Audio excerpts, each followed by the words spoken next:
caught the last mail coach out of Fort William. A kind of peculiar collection brought together by fate or fortune in the sticky summer of 1865.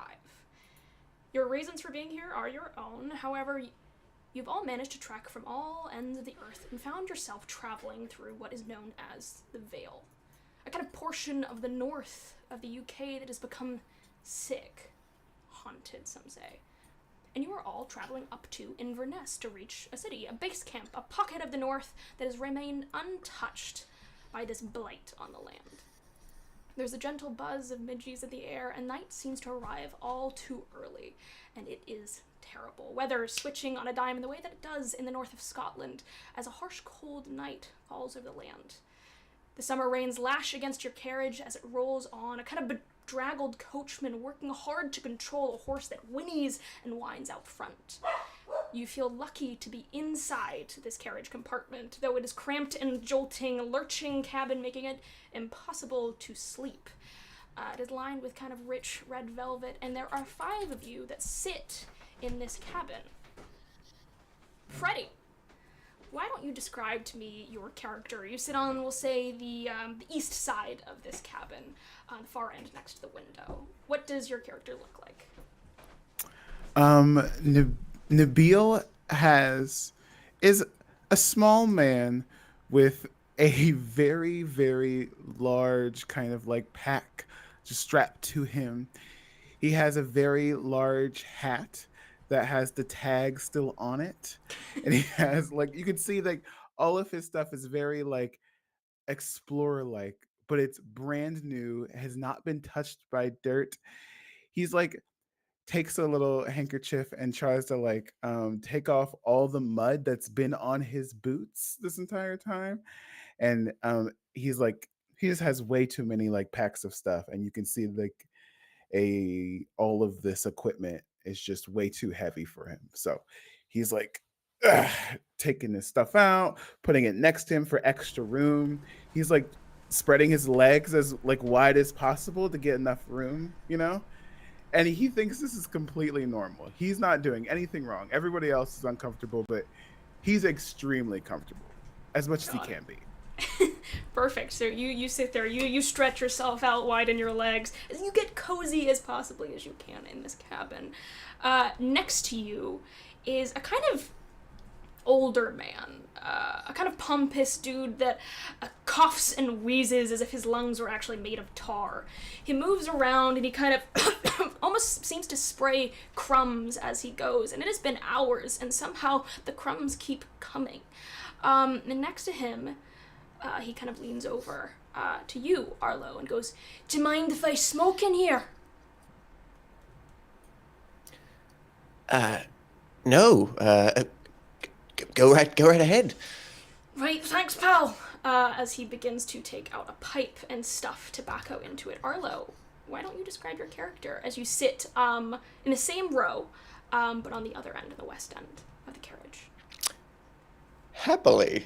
Theodore is the perfect representation of anxiety personified. He is a gaunt, wiry man dressed in a 3-piece navy suit. He's meticulously clasping too many papers and his ledger of tax returns. He's wearing round spectacles that are on his pointed nose, and he's got thinning, receding hair that he doesn't care to acknowledge. But he's very jittery and just, despite the circumstances that he finds himself in, he is much more concerned about his work than anything else, even though tax returns don't really matter in the current state of things. So.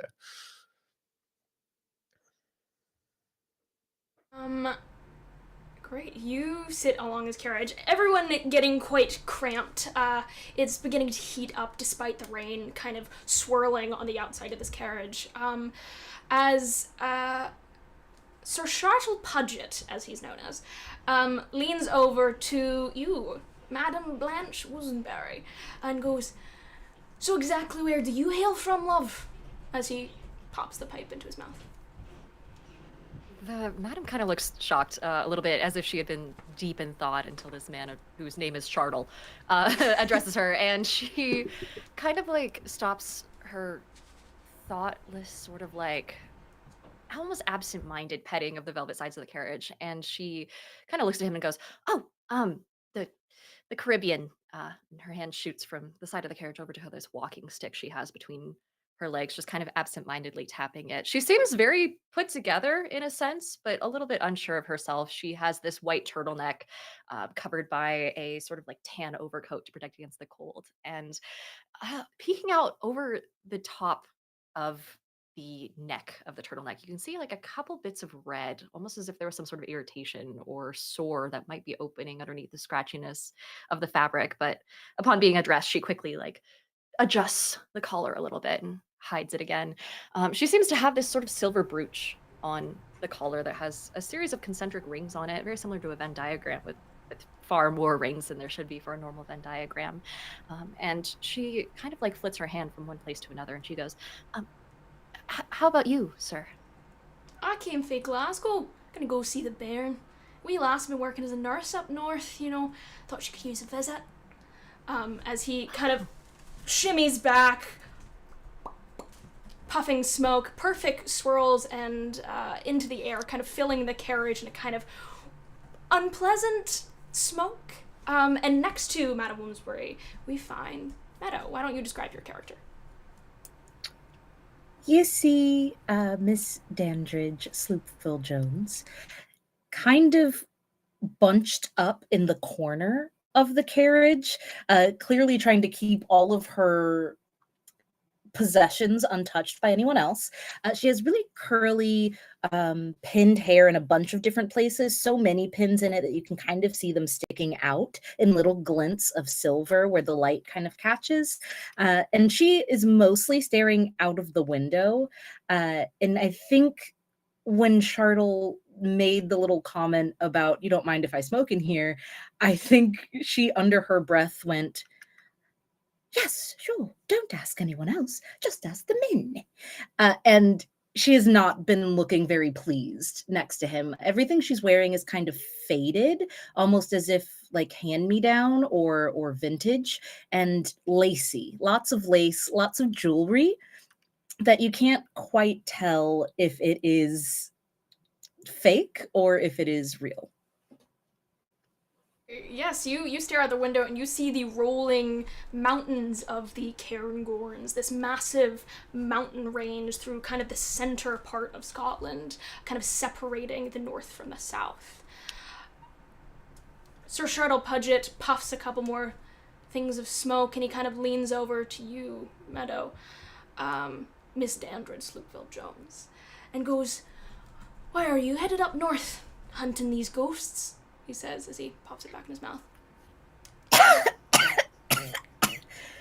Do these windows open?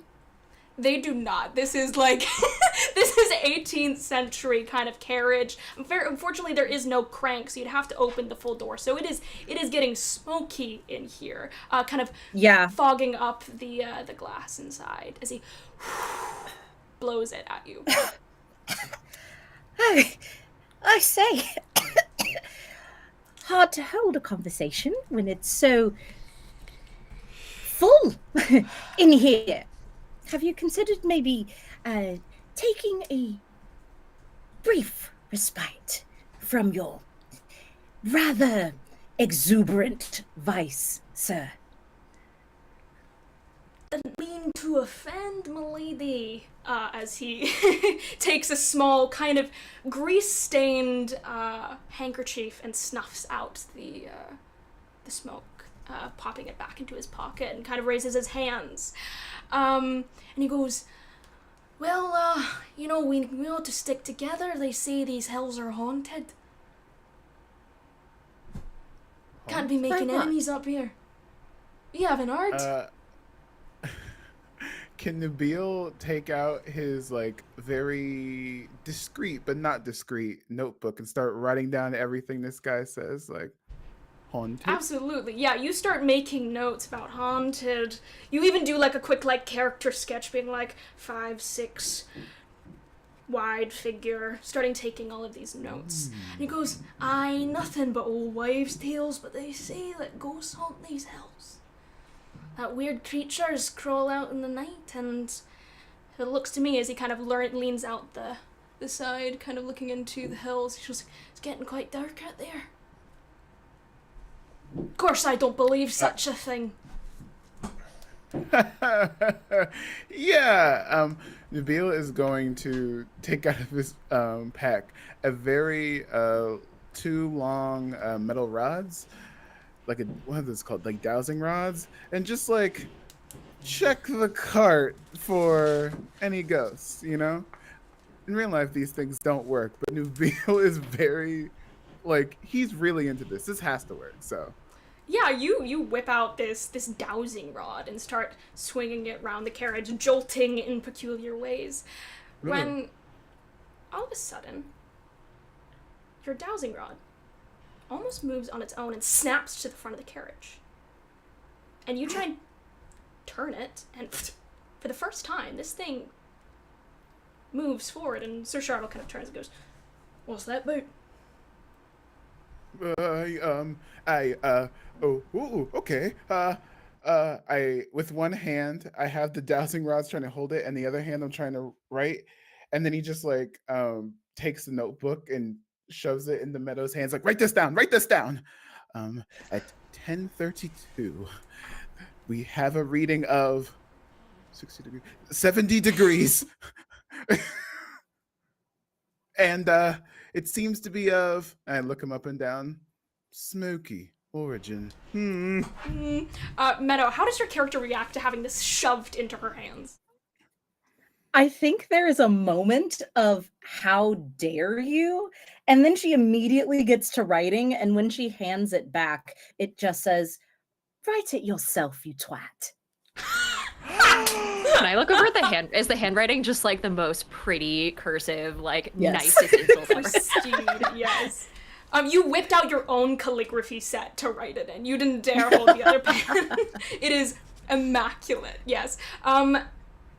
Arlo, Diana, you guys are watching this. You see this thing snap to the front, handing this thing the kind of kerfuffle of this place. And Sir Shadow's gonna lean over to you, Arlo, and kind of cozy and almost his broad figure almost pushing you to the side of the carriage and go, "A bunch of weirdos we're traveling with." Absolutely. And he kind of tucks away the papers that he's writing on. What does the does that mean that we have a ghost piloting this vessel? What does this tool do? Oh, it's quite interesting, actually. So, I hand him one dowsing rod and I hold the other.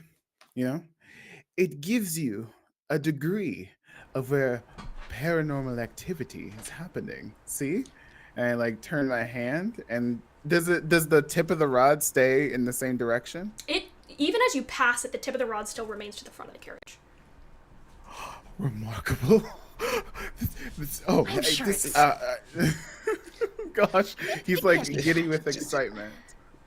So And what do we do with I mean- this information? We As you guys observe.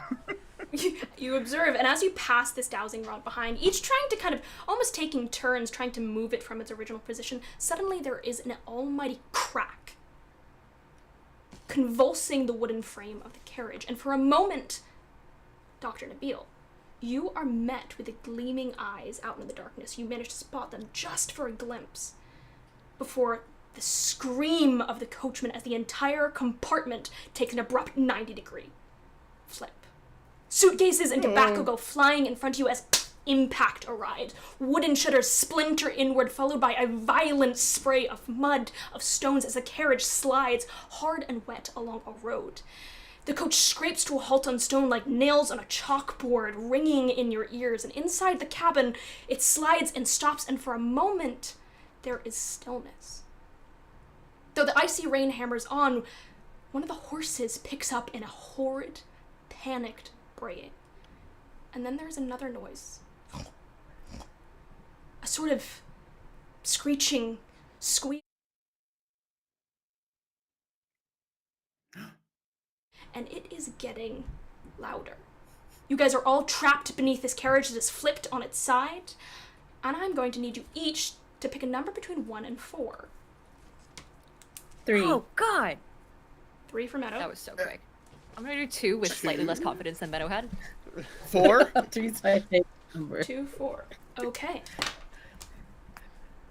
Meadow, Diana, Justin, Dandridge, Blanche, and Nabil, you all manage to climb out of the carriage through the top window, dusting off glass and mud as the rain drenches you. Dear Theodore, Oh no. you are not with them. And we'll come to you. Remains standing. The guy that was actually driving stands on the other side of a bridge. You crashed on one end, he is standing on the other. He is wobbly, but alive. You look around at the drenched individuals surrounding you, and on the side, you see Sir Sharda Pudget has been flung from the vehicle. The horse stands antsy for a moment, braying in a panic, pawing at the dirt below it, when the sky is split by a streak of lightning. At this point, everyone, you can take your items with you. Canonically, this is where you would pick them up. For those watching, a big part of the mechanics of Hogmen is that each of the players here have 3 items on there. They can burn them at different points to give them advantages, but the other players don't know what they are.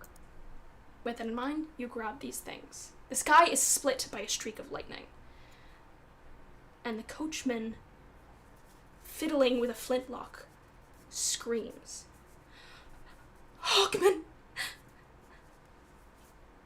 Pointing out into the distance, onto the hills of the Cairngorn, the giant mountain that you left behind.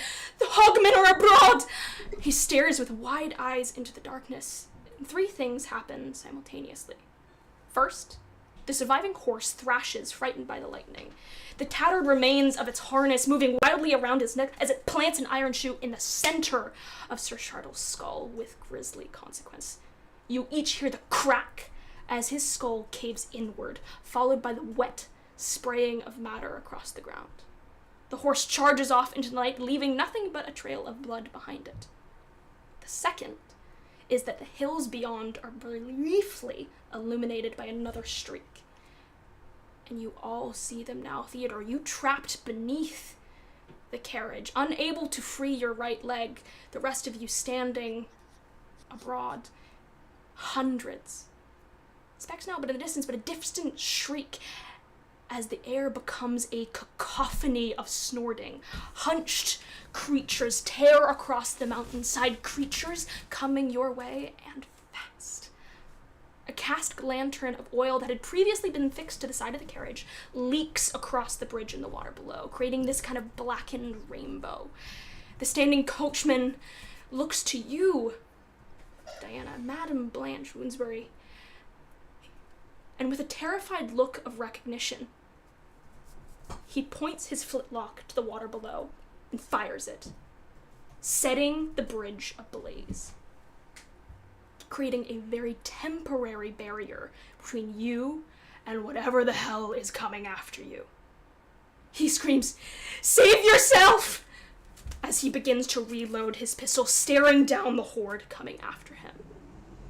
With that, Theodore, you are trapped underneath the carriage. You are going to need, actually everyone is going to need to fill in the very first slot of their damage sheet. Everyone takes 1 damage. Dear Theodore, you are trapped beneath.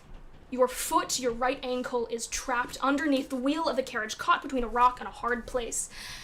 You cannot move, certainly not on your own. So we are going to introduce some mechanics right now.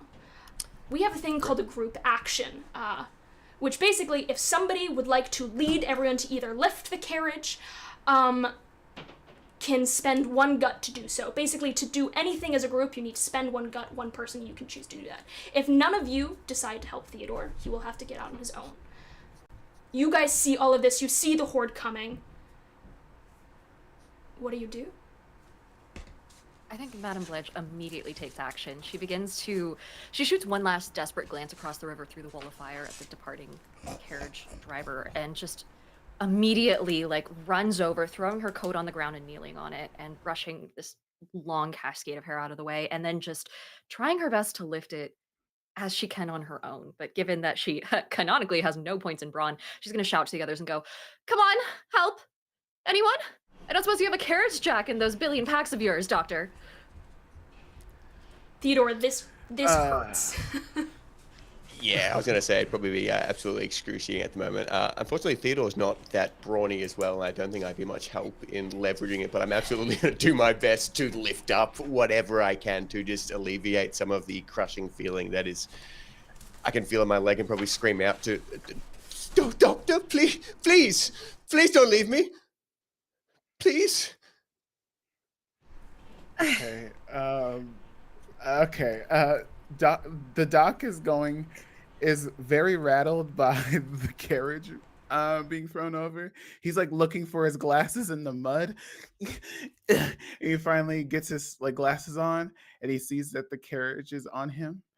Doctor is going to run towards the carriage, look at Theodore, get his packs of supplies, start to run away. Doctor! Okay. Yes, and starts to open up his pack and get out a saw, and he's going to saw Theodore's. No.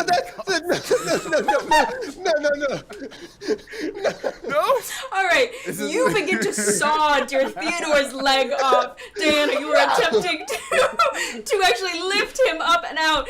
Miss Dandridge Sloop-Joan, you are looking at all of this. What are you doing? I think there is a grim sense of knowing that just comes over her. And she looks at everyone else scrambling to do something. And she just leans over and she grabs the pipe from Shardle, and she'll light it in the wall of fire, and she'll stick it in her mouth and take a few little puffs, little chug puffs. And then she'll roll up her lace sleeves and she'll walk over and elbow Dr. Nabil out of the way and go, "Move over, for goodness sake, man." And I would like to use my special ability, to add 2 dice to guts for a check when I am taking it over for a less competent man. And I would like to lift this entire carriage off of this man. Yes, This is absolutely. so badass. All right, so Awesome. you can absolutely do so. Yeah, tell me what this looks like as you do this. Somebody will probably, because this is a group action, one of you will need to spend 1 gut to ensure that you all do it at the same time. Basically a leader to make sure that you all move in tandem. I can do it. Oh, you got it? I don't Yeah, mind that's Take doing fine. it, absolutely. Yeah. As you moved, Meadow, tell me how you lift Yes. this carriage off of dear Theodore. I think I grab a broken spoke wheel part from one of like the wheels that popped off the carriage, and I jam it into the mud and leverage it under. And then I do like a really high kick and come down onto the wood hard, so it kind of pops up.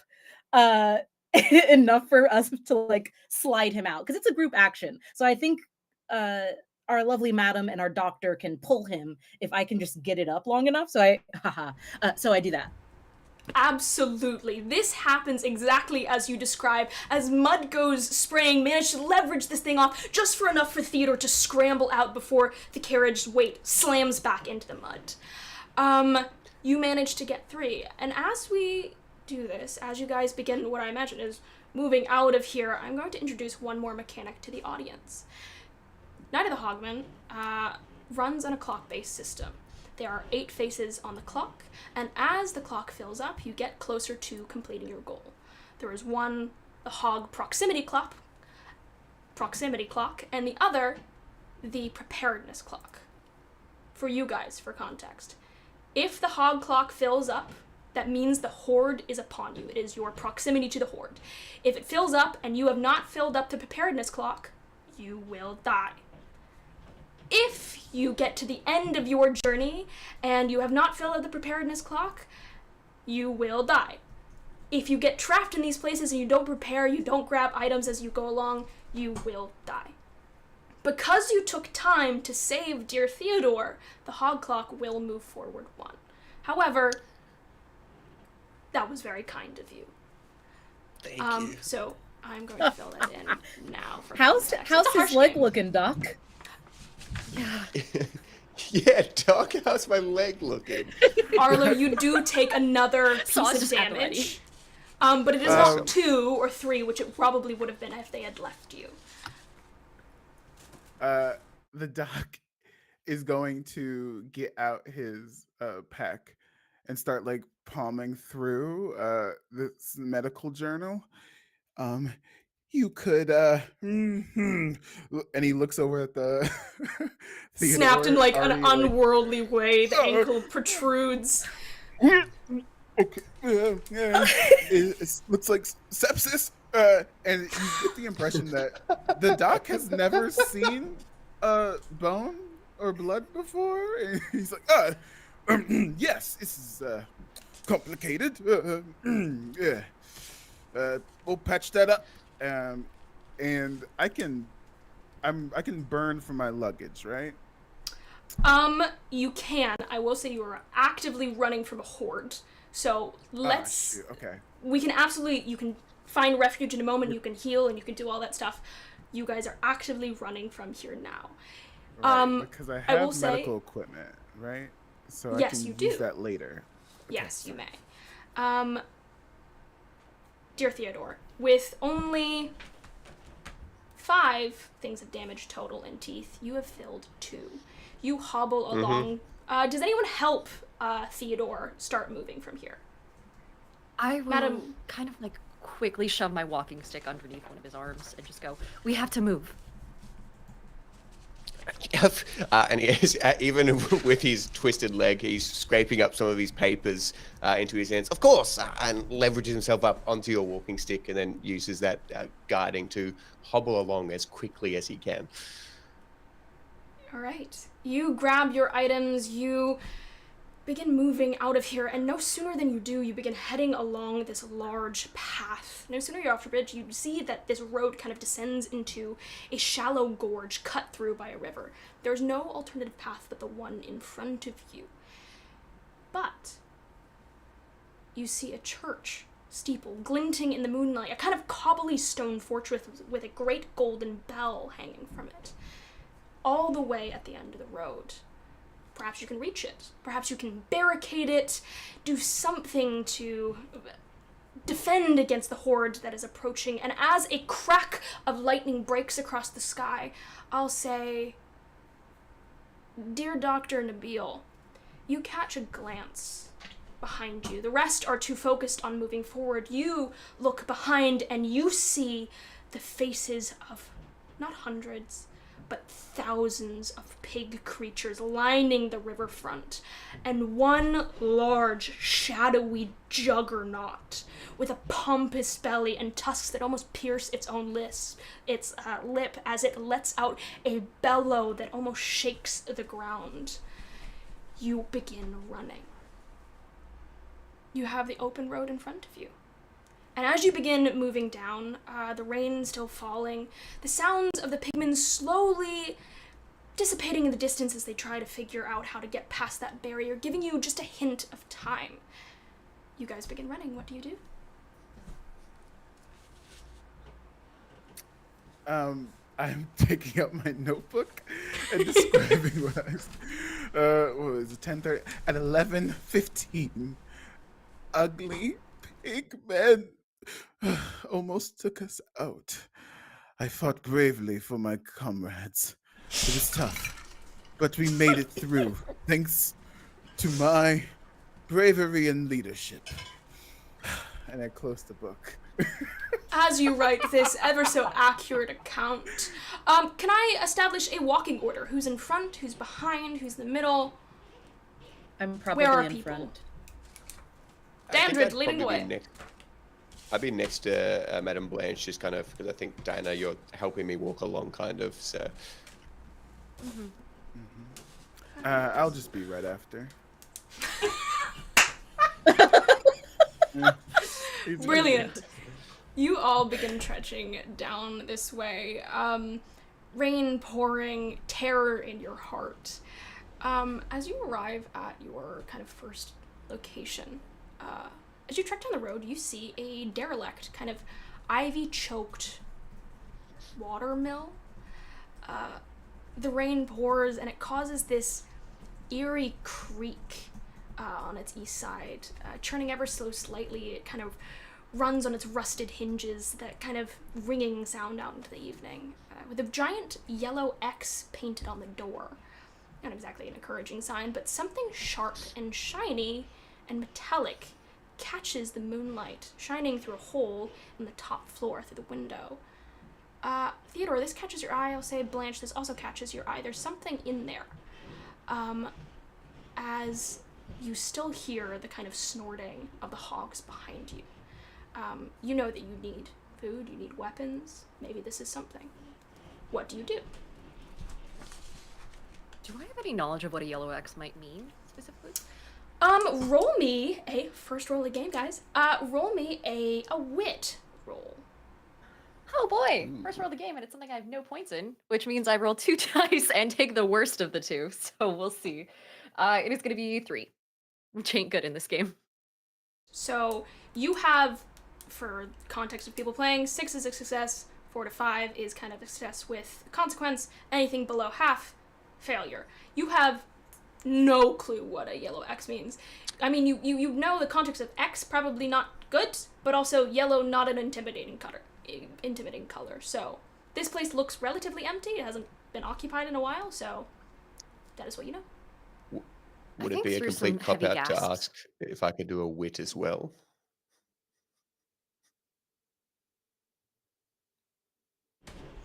Yeah, absolutely. Go for it. Cool. I have a 1 in this, so it's just a straight D6. And I got a 6! Let's go! Alright, yeah, you've probably done taxes in this area before, Mr. Tax Collector. You've moved your way, you've been to Inverness, you've done the audit of a couple places up here, you've trekked up and down a few times, never quite like this. Yeah, you know that this kind of coloring is generally associated with the military. It generally means don't come in here, there's some kind of work going on, but not necessarily a, like plague or anything like that. It just means kind of unstable, something's happening inside. Awesome. Then I think I'll relay this information to the group. Oh, there's some kind of military outpost or station up ahead. Maybe we can get some help fight off these pig creatures. So perhaps a brief, and looking down at my twisted leg, perhaps a brief respite to collect ourselves and hopefully get some help. Of course. I mean, we're near a church. I'm sure they meant to draw a cross and just got a little bit dizzy while doing it. And I very unceremoniously kind of like start to pull you in that direction. It does hurt a little bit, but we'll start to kind of peel off and hope the rest of the group follows. Oh yeah. Miss Dandridge Sloopville Jones, God, that's a mouthful, is definitely on her way as well. But she goes, yes, actually, wonderful idea. We don't want them following the trail of your blood after us, do we? No.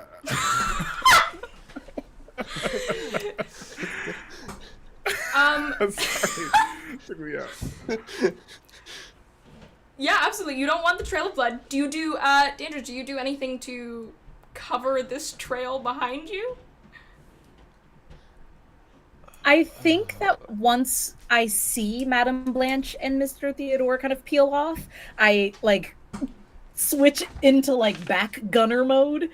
So I'm gonna like make a little maneuver around to the back, and I'm like kicking dirt over the blood that he's leaking and like trying to make sure we're not leaving any steps by just like swiping my legs as I'm back sweeping towards us. It looks really ridiculous. I'm using my like super swooshy skirts to help us. You were trying to cover this up. I'll say we'll split off into kind of like 2 different sections. We'll have Diana, Arlo, and Justin. You guys are beginning to head into this place, opening the door. Dandridge, you're kind of trying to sweep up the road behind you. Yes. We'll do 2 things. We'll kind of split off. We'll do each perspective here in a sec. Miss Dandridge, as you begin to kind of swipe the road behind you, you hear the clop of hooves on the ground. And as the kind of wind blows, you almost smell bacon. Something searing in the distance. You actually see the pyre of smoke from the bridge not too far off, and the sloshing of water. You see the smoke kind of beginning to die down, and you know that you do not have long. We'll switch over to the other's perspective. You open the door.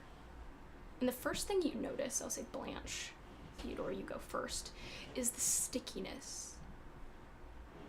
Hunks of viscera line the floor as a humped, hunchback creature stands in the center of the room, back towards you for the moment, moving with brachiation, a word which I learned specifically for this, leaning on its unnaturally long arms that seem to almost drag behind it. Thick, meaty fists, almost like balls and chains, drag behind it as it holds something in its jaws. The floor is sticky and squelches with thick, congealed blood as choking and hanging from this thing's jaws is a man, wide-eyed, staring directly at you as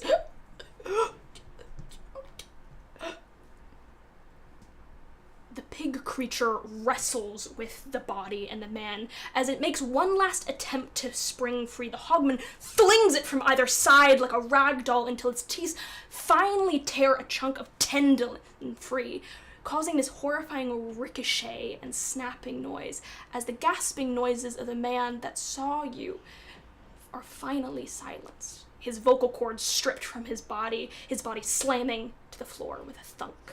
You guys stand at the doorway watching this as this thing hunkers over this body, happily eating its meal. Okay. I will say, why don't you each give me a slight roll? You've just opened the door, you were behind this thing. Try not to get noticed. Cool. Yeah, A super 6. easy. A 6. And can so also if we somebody- don't have any... Oh, If you don't have any, you will roll 2 and take the lowest.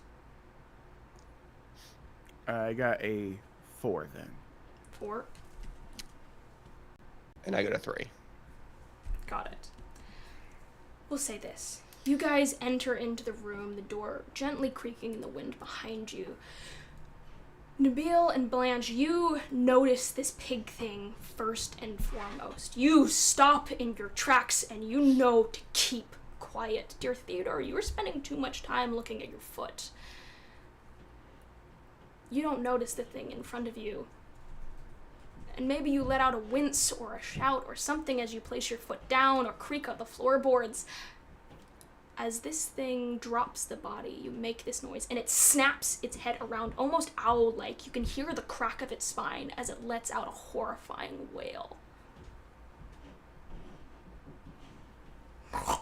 It makes eye contact. If I may, I think Theodore, out of pure fear at this point, in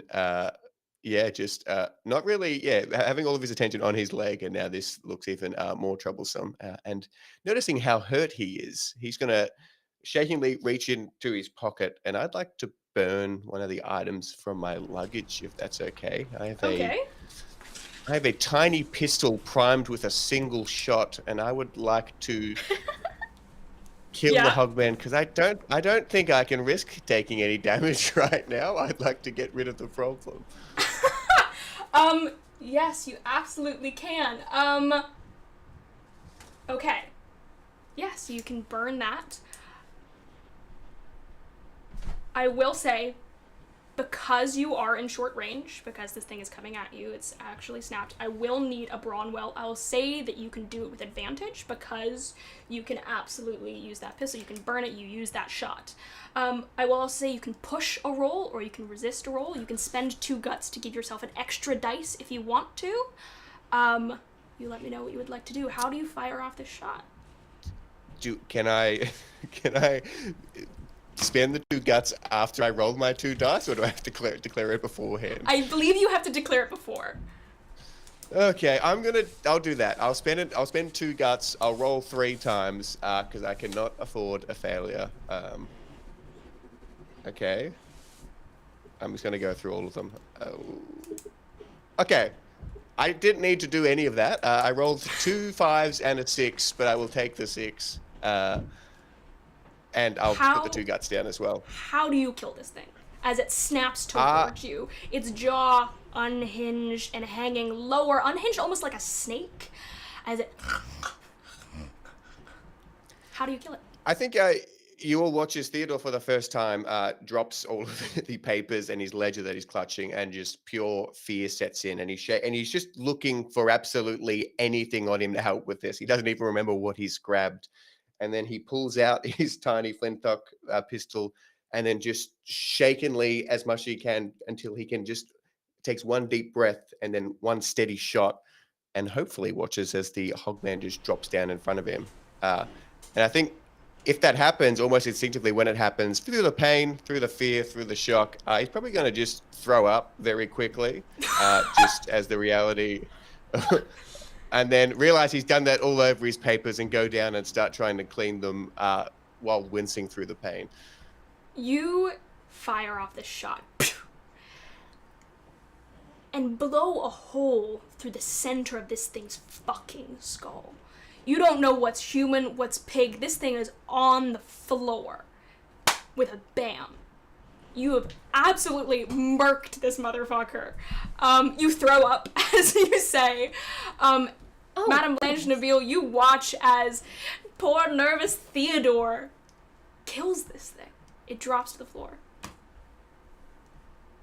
I'm gonna gently step sideways out of Dr. Deadeye, or Mr. Deadeye's Orlingset's pile of vomit.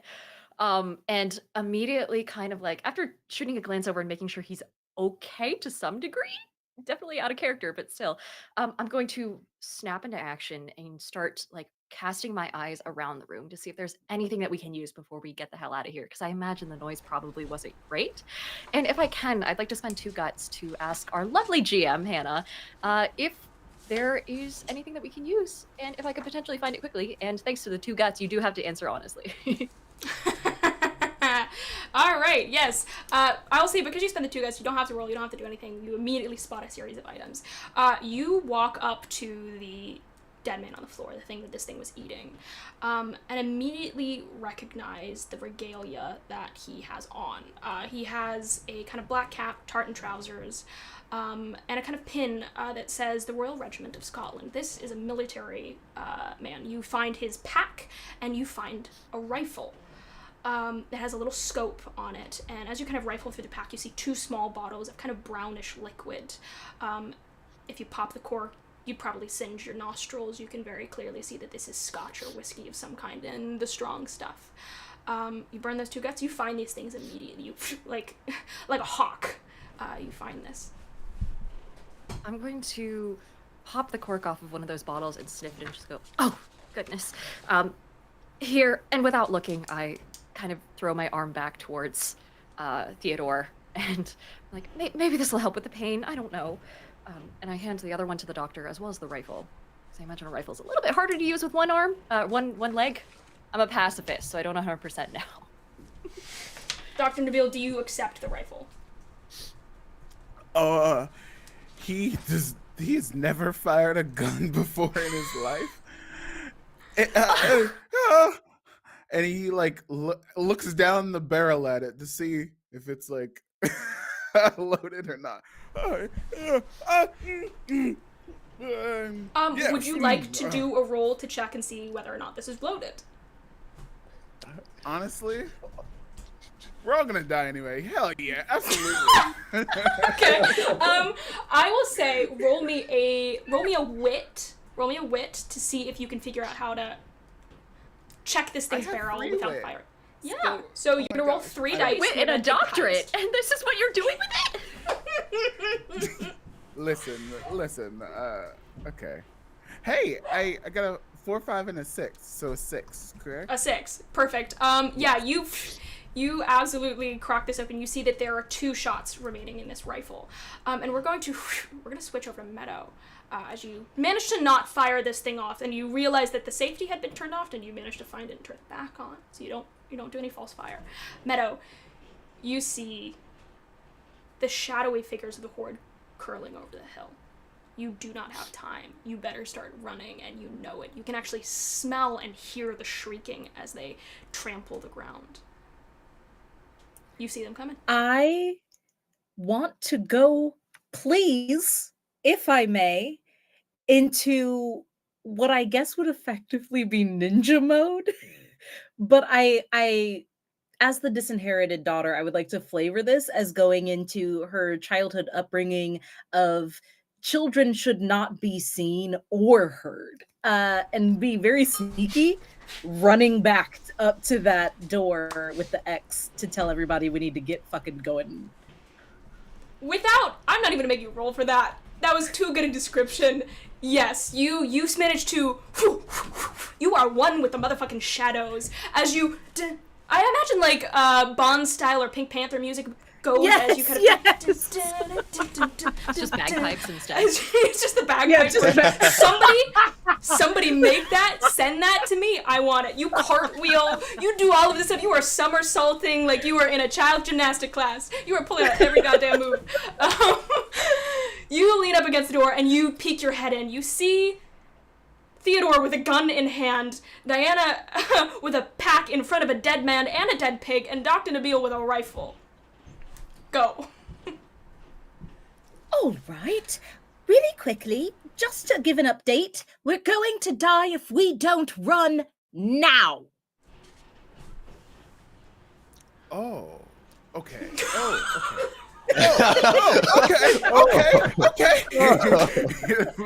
He starts grabbing all of his stuff and just booking it to wherever Miss Dandridge says to go. That's really kind. She doesn't know where she is. Okay, absolutely. You guys begin to book it out of here. You hear the thudding of hooves behind you. You guys begin to book it back down this road now with a couple more items. We're going to update the clocks as we go.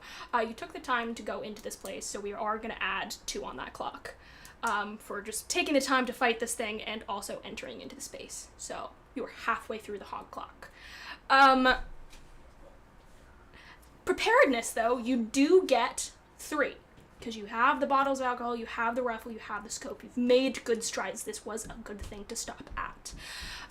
As you guys begin to book it, let me just update that for my own sanity. Dun, dun, dun, dun. You run. Perhaps. Oh, question. No, For the group. go for it.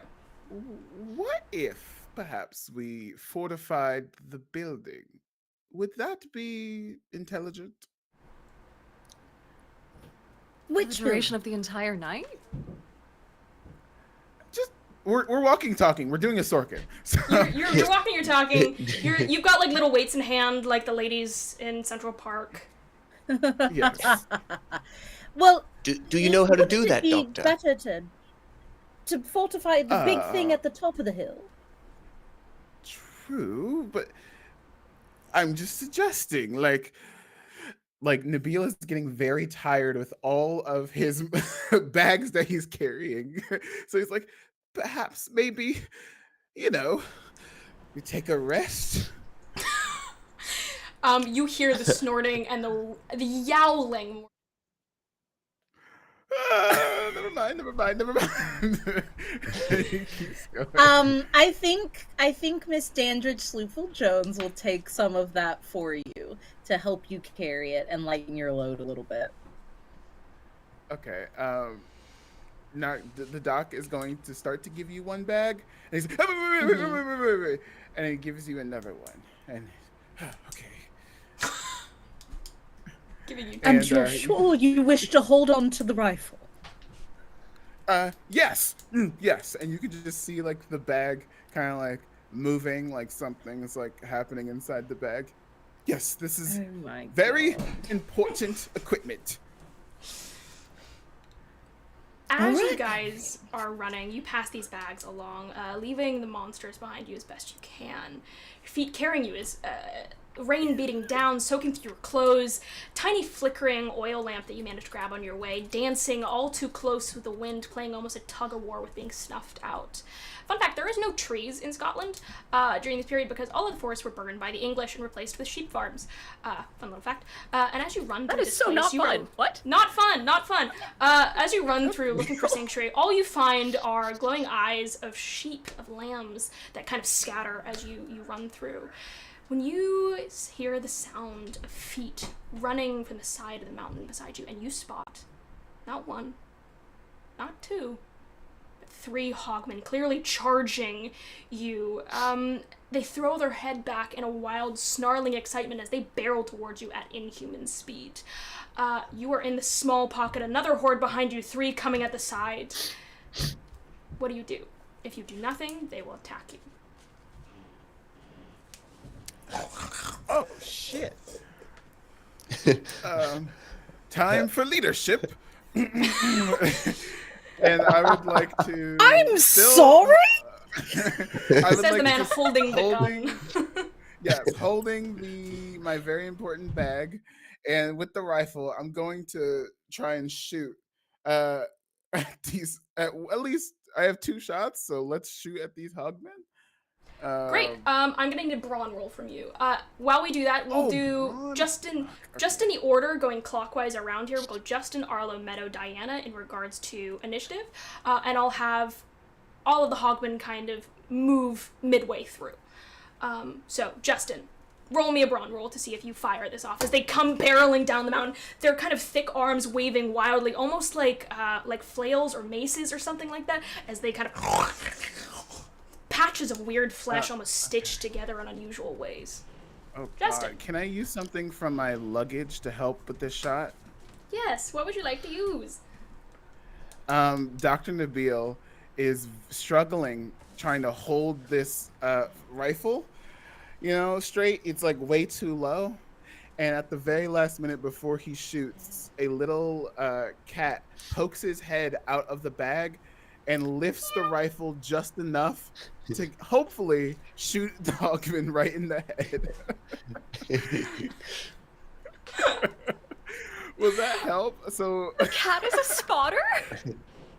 yes, Okay. absolutely. So you have 1 in brawn. That means that you roll Yes. 1 dice and you take that. I will say that the cat popping up a bit, meow. You can roll 2 and take the higher. Oh yeah. I'll put in Okay. that little item for you. Oh God, literally a 1 and a 6.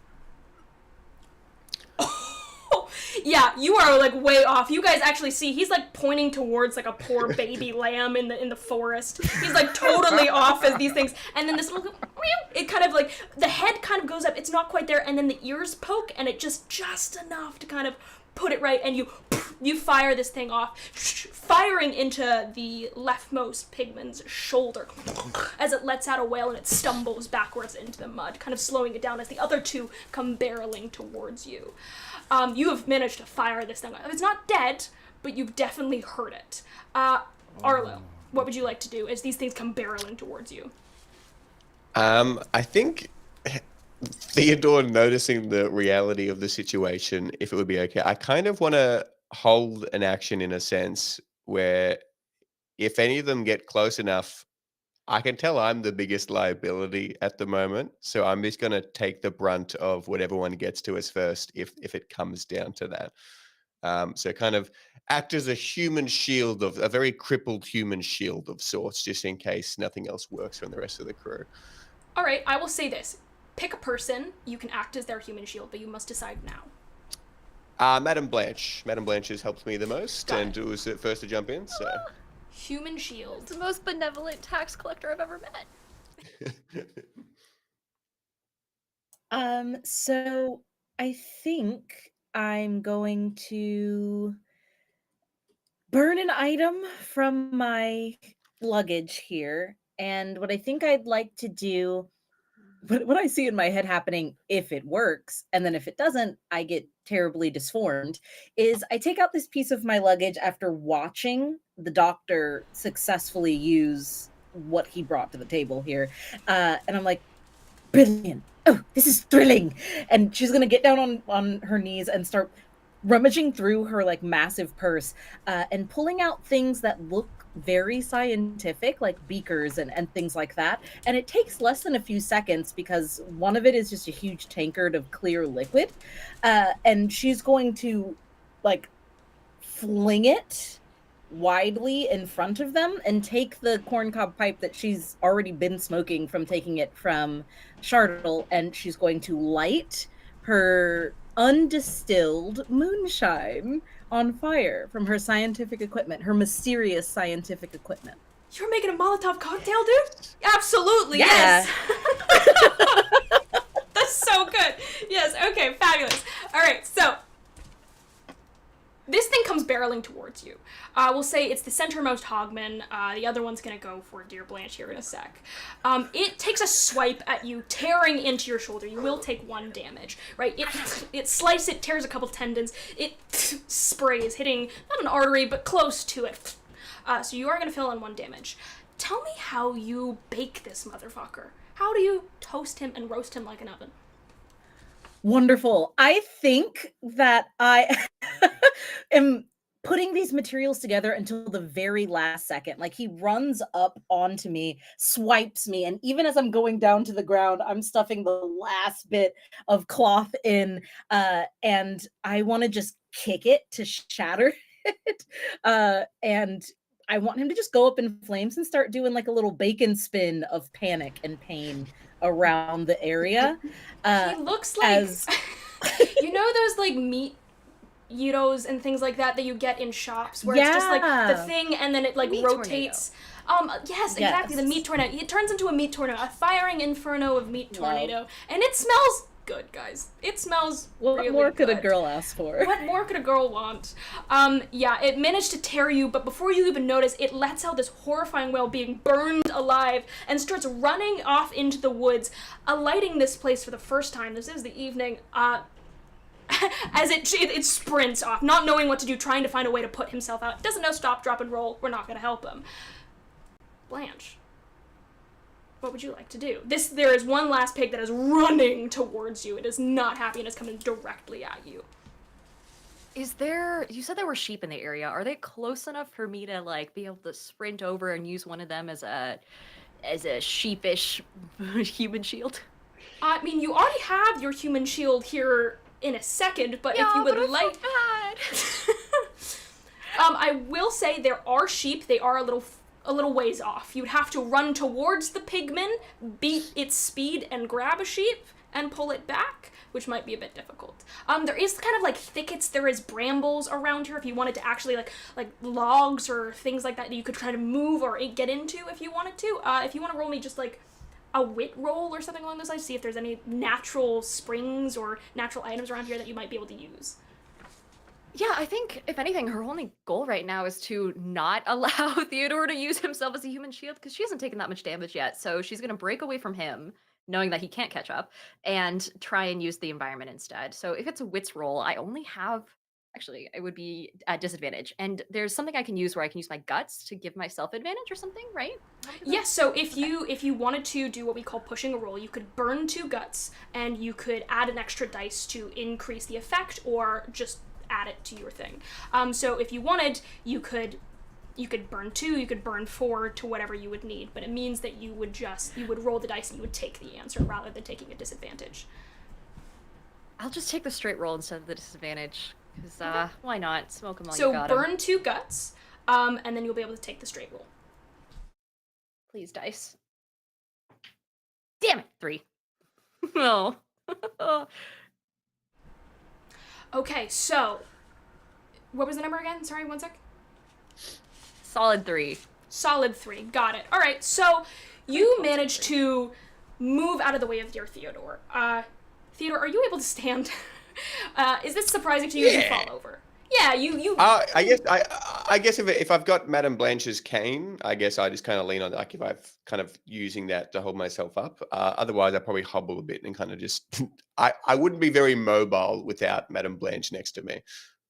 Yeah, Madame Blanche, you begin looking around and you see nothing. There's bramble bushes, there is things like that, but nothing that you could immediately use. You've got the pack that you have. You could maybe use that, but this thing is barreling towards you and it's coming right at you. Actually, I'll say as you kind of reach for this bag, trying to grasp at anything to kind of give yourself a barrier, this thing kind of towers over you, kind of stitches of a kind of stench of rotten meat as its jaw unhangs and waves over you. It's going to take a swipe at you. Theodore, you did say you wanted to hold your action in case you wanted to use yourself as a human shield. If you would still like to do so, you may at this time. Otherwise, it's going to take a swipe at the pack itself. Cool. Can I burn my ledger of tax records, which is a hefty, chunky ledger that I'm carrying around with me, and kind of use that to block the incoming swipe attack? It would destroy will- all of my years of work. You can absolutely do so. You watch as you lunge yourself over dear Blanche, holding out this ledger. Your life's work tattered in an instant as this thing brings a claw, a gnarled hoof down. And as it wails and yells, the other one finally getting up from the shot of Dr. Nabil, there is a pop and a spraying of viscera across all of your faces as this thing's head is blown clean off. 2 more shots fire as the same thing happens to the other one on the ground, and you hear a whistling and a trilling of men's voices, 2 shoulders tumbling out of the ferns. With beckoning hands, one of them rails, "Come quick! This way!" running back to where they came. Do you follow? The thing's thudding to the ground. Yeah, absolutely. I kind of cast a sorrowful glance down at what used to be a tax ledger and kind of like scan the names for a quick sec just out of like nosiness, but then immediately pick myself up and start sprinting away. Perfect. Anyone else? All I'm moving grabbing together? my Theodore cat spends and leaving. I see this action taxed you greatly, Theodore. How do you feel about your Yeah. life work being on the floor? I think that's probably the hardest thing is that there is a there is sight of aid and help now, but he probably stares too long at the loss of his entire life's work and wonders if it is worth going with them, and then begrudgingly starts hobbling towards the rest of the group. Okay, you guys begin moving. You look at your life's work. Diana, I will say, because you rolled a 3 on that wit check when you used the bag to kind of block yourself, I will say one of the bottles does smash. That is the consequence for this action. You still have one. Oh, wait, no, you handed them off, didn't you? Never mind, they're not in the pack. Nothing happens. It's totally fine. Damn it. You guys begin... This is why you buy shots for other people, everyone. The altruism comes back around. It does. All right, you guys begin heading into the thicket. Arlo, you take one last mournful glance at your life's work. Dr. Nabil, you've just shot a thing. You're quite shaken. Dandridge, you're basically a ninja, and you just you made pigs in a blanket, basically, as you guys begin trudging through here, still hearing the sounds of the Hogmen behind you. And you come across a small military encampment. It's clearly been here a very long time. Large, sharp wooden slats dig into the ground, creating chunks of barriers that surround different patches of this. There are 3 tents sitting inside, and soldiers sit and laugh and drink. The area is gently lighted by oil lamps scattered across this area. The road itself runs through the middle of this, so you probably would have come through here anyways.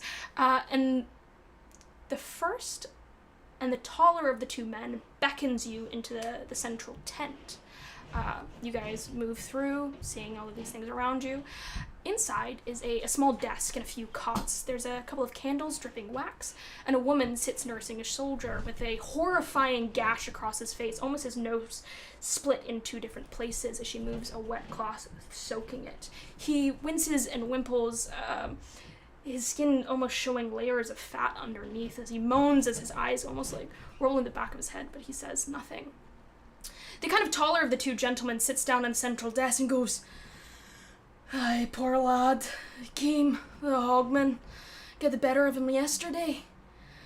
Glad we came across you guys. You would have been mincemeat."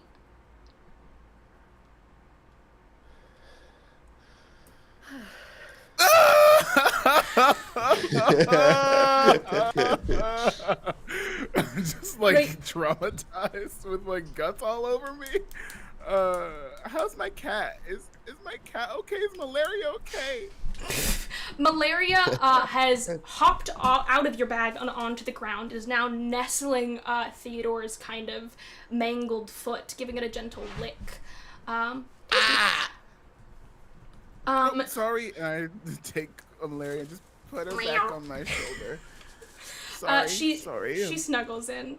You guys sit here, and the man kind of sees that you're in shock, sees your blood spatter. She's like, "You've obviously been through a lot. The name's Jamie McLeod. Those bastards have been harassing us all week. But, they're stupids, Never get more than a couple in one place at a time. I'm glad we found you. Hello, hi.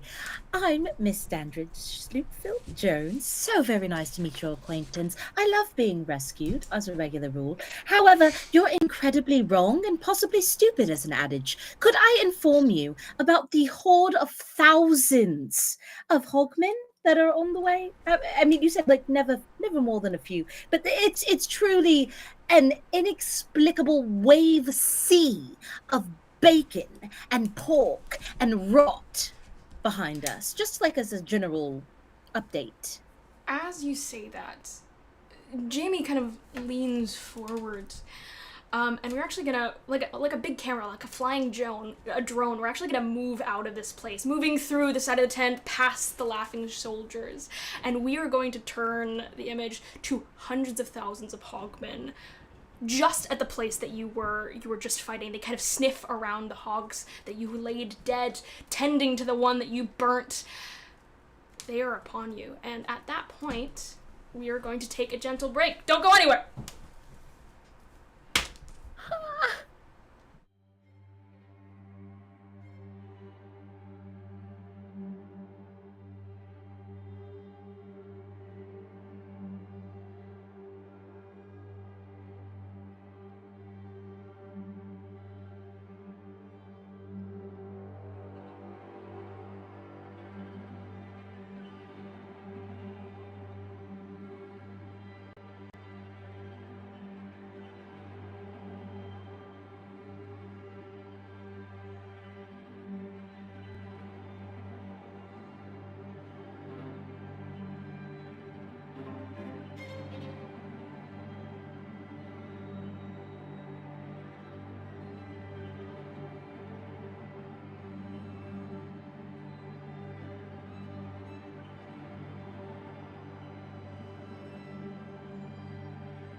Blood, sweat, and tears.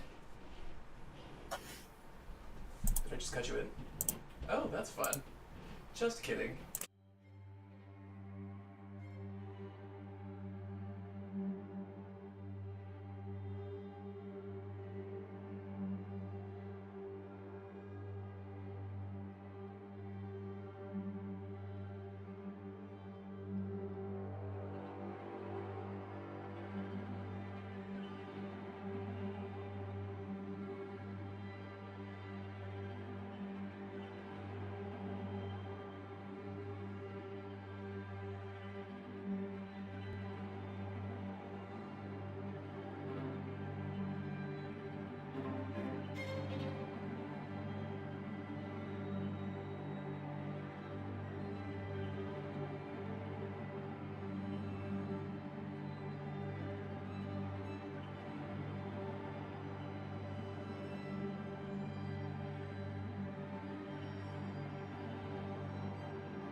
Whoa.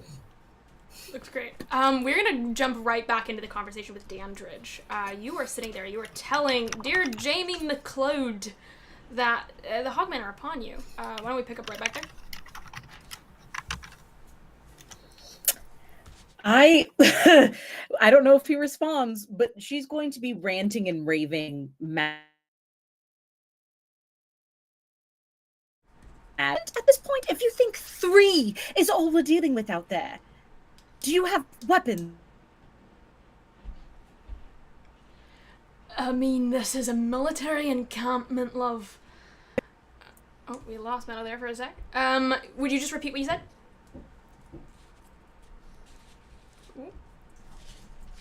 Yeah, do you have resources, supplies, reinforcements? Are you fortified? What can you give us? I give you, this is my encampment, lady.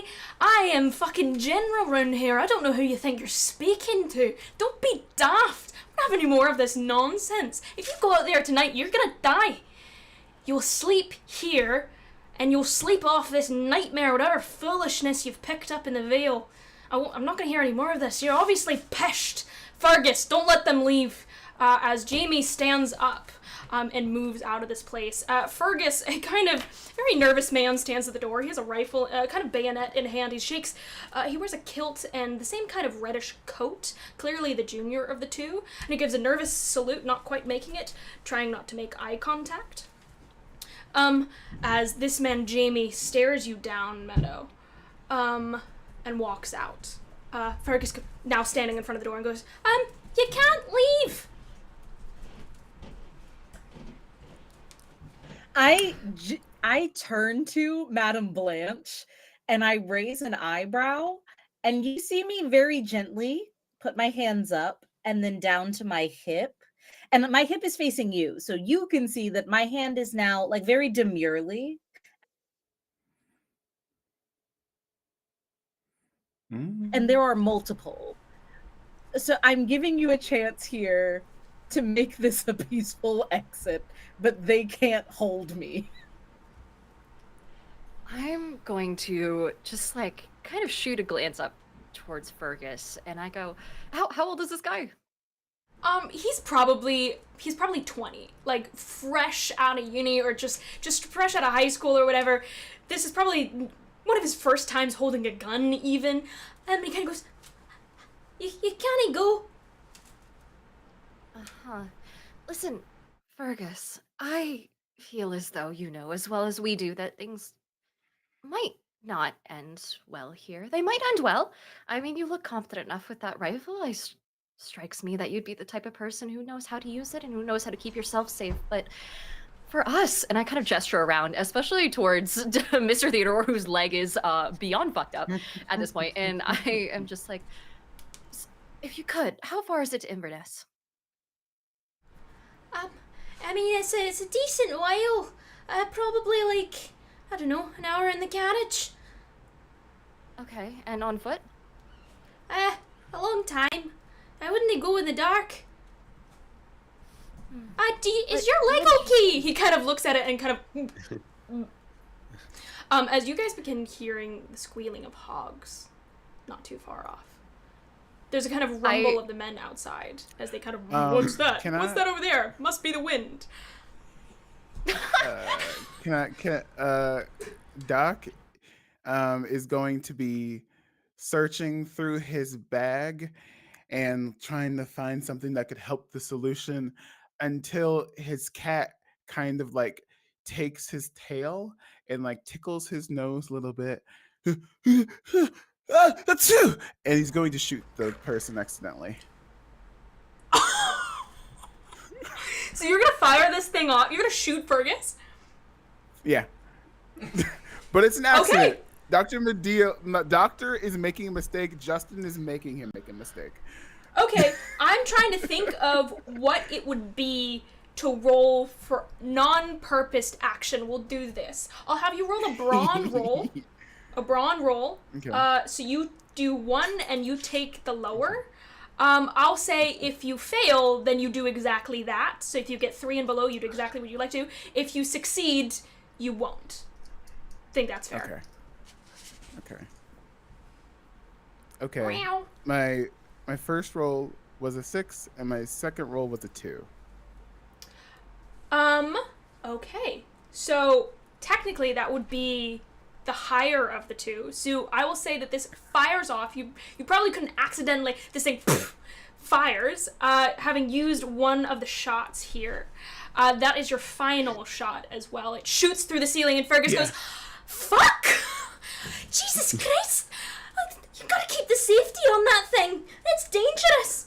As your cat Malaria kind of jumps off and kind of startled begins to perch, and is actually going to sit over on the desk and is going to nudge a pistol. Dear Jamie has left this on the table and kind of. Okay. I would. The doc would like to try and act tough in this scenario. He's like, oh, okay. And he shakily points the rifle at the kid again. Nobody move! And he like backs away towards the pistol, takes it. You don't make me shoot again, holding the rifle. Doc knows that there's no more ammo left, but this kid does not. Don't make me. I love that. I love that. All right, how about we this? You've shot a rifle through the ceiling of this thing. The soldiers here are going to hear that, and somebody's going to come looking. I'm going to say Jamie's going to come back in and see you pointing a pistol at dear Fergus here, still holding his rifle. Jamie's going to walk in, a big handlebar mustache, quite distinguished, as you begin to hear screaming out front. The cries of the soldiers. I grab the pistol off the desk. You snatch that. As Fergus says. You hear something in the background that says, "Come on, you hog-faced fuck! I'm hungry for bacon!" As a series of wailing and cries and snorting can be heard by the soldiers that had previously been quite jovial. These things are coming and they are upon you now. They're making haggis of these guys, and you Meadow, you have picked up the pistol and you are holding it to Fergus, yes? No, I'm not pointing it. I immediately check it to make sure it's loaded. All right, give me just a wit roll, probably. It would be the way to go. Okay. All right, great. That's a 6. Yeehaw! 6. Yeah, you pull this. This thing is fully loaded. It's got 6 shots in it. Okay. Then no, I don't point it at Fergus. I point it at Jamie. All right. With that, I will say that we are going to move the hog clock a little bit further. Preparedness clock, you do get 2 because you now have the pistol, and that is a great thing. In terms of the horde, you have been here for quite a while, and we are going to move the hog clock up 1. Shooting back to dear madam, tell me, what do you say to Jamie as you hold this to his handlebarred face? What do you say to Jamie as you hold this?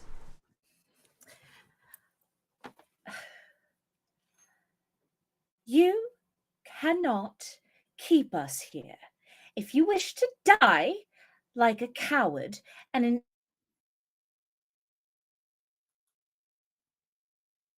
Oh no. ignorant idiot, that is up to you. Jamie kind of raises his hands. You see that he has a nice knife strapped to his side.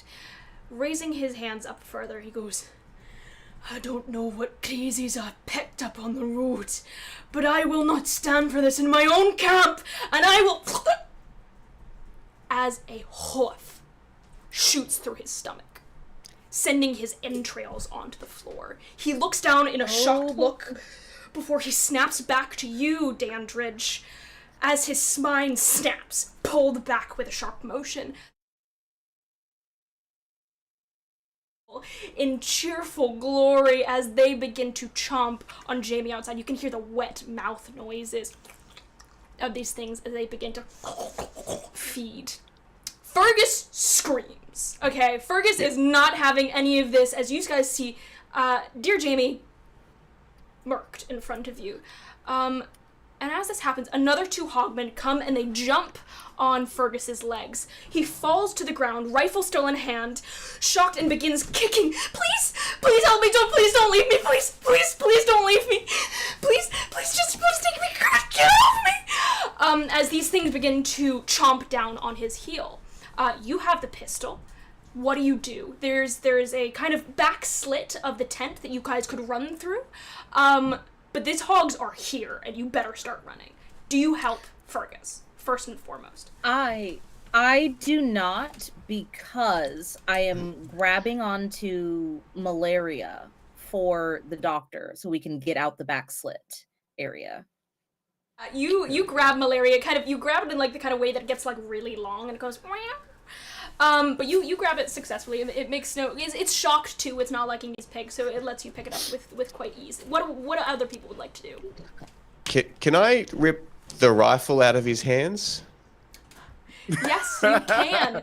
I'm going to need a brawn roll from you because you are wrestling with a soldier while it's actively trying to hold it. That's probably its only weapon. So I'll do an opposed roll with you. You can also I push like assist. Ooh. You can assist. You can burn 2 guts to push his roll. So if you would like to burn 2 to add a dice to his, you may. Otherwise, Arlo, you can just do the same to yourself. You can burn 2 and you can add it. I'll add to What do you yours. want to do, I know we Diana? both have fuck all brawn, so like. That's all right. We'll do I just that. grabbed the Thank other you. end of the Thank gun. you. Happily. All right. That's So, just to clarify, 3 Blanche, and- you burned 2 guts? Yeah, Okay, I'm down to so- my last gut. So Down to last gut. So I'm gonna add a little mechanic for the people in chat. We have a little meter here, which is your guts. When that is filled out, what happens is called hysteria. So if dear Diana has to use another gut at some point, she will lose her mind. And I look forward to seeing it. We're gonna switch over to Arlo. Let me know what you rolled. I rolled a 3 on the first one and a 5 on the second one, so we'll take the 5. So worth. you manage to wrestle this thing out of dear Fergus's hand, who looks at you in horror as it grasps and claws at you. I'll say that you probably still take a damage of just him trying to yank this thing from you. This is his last hope.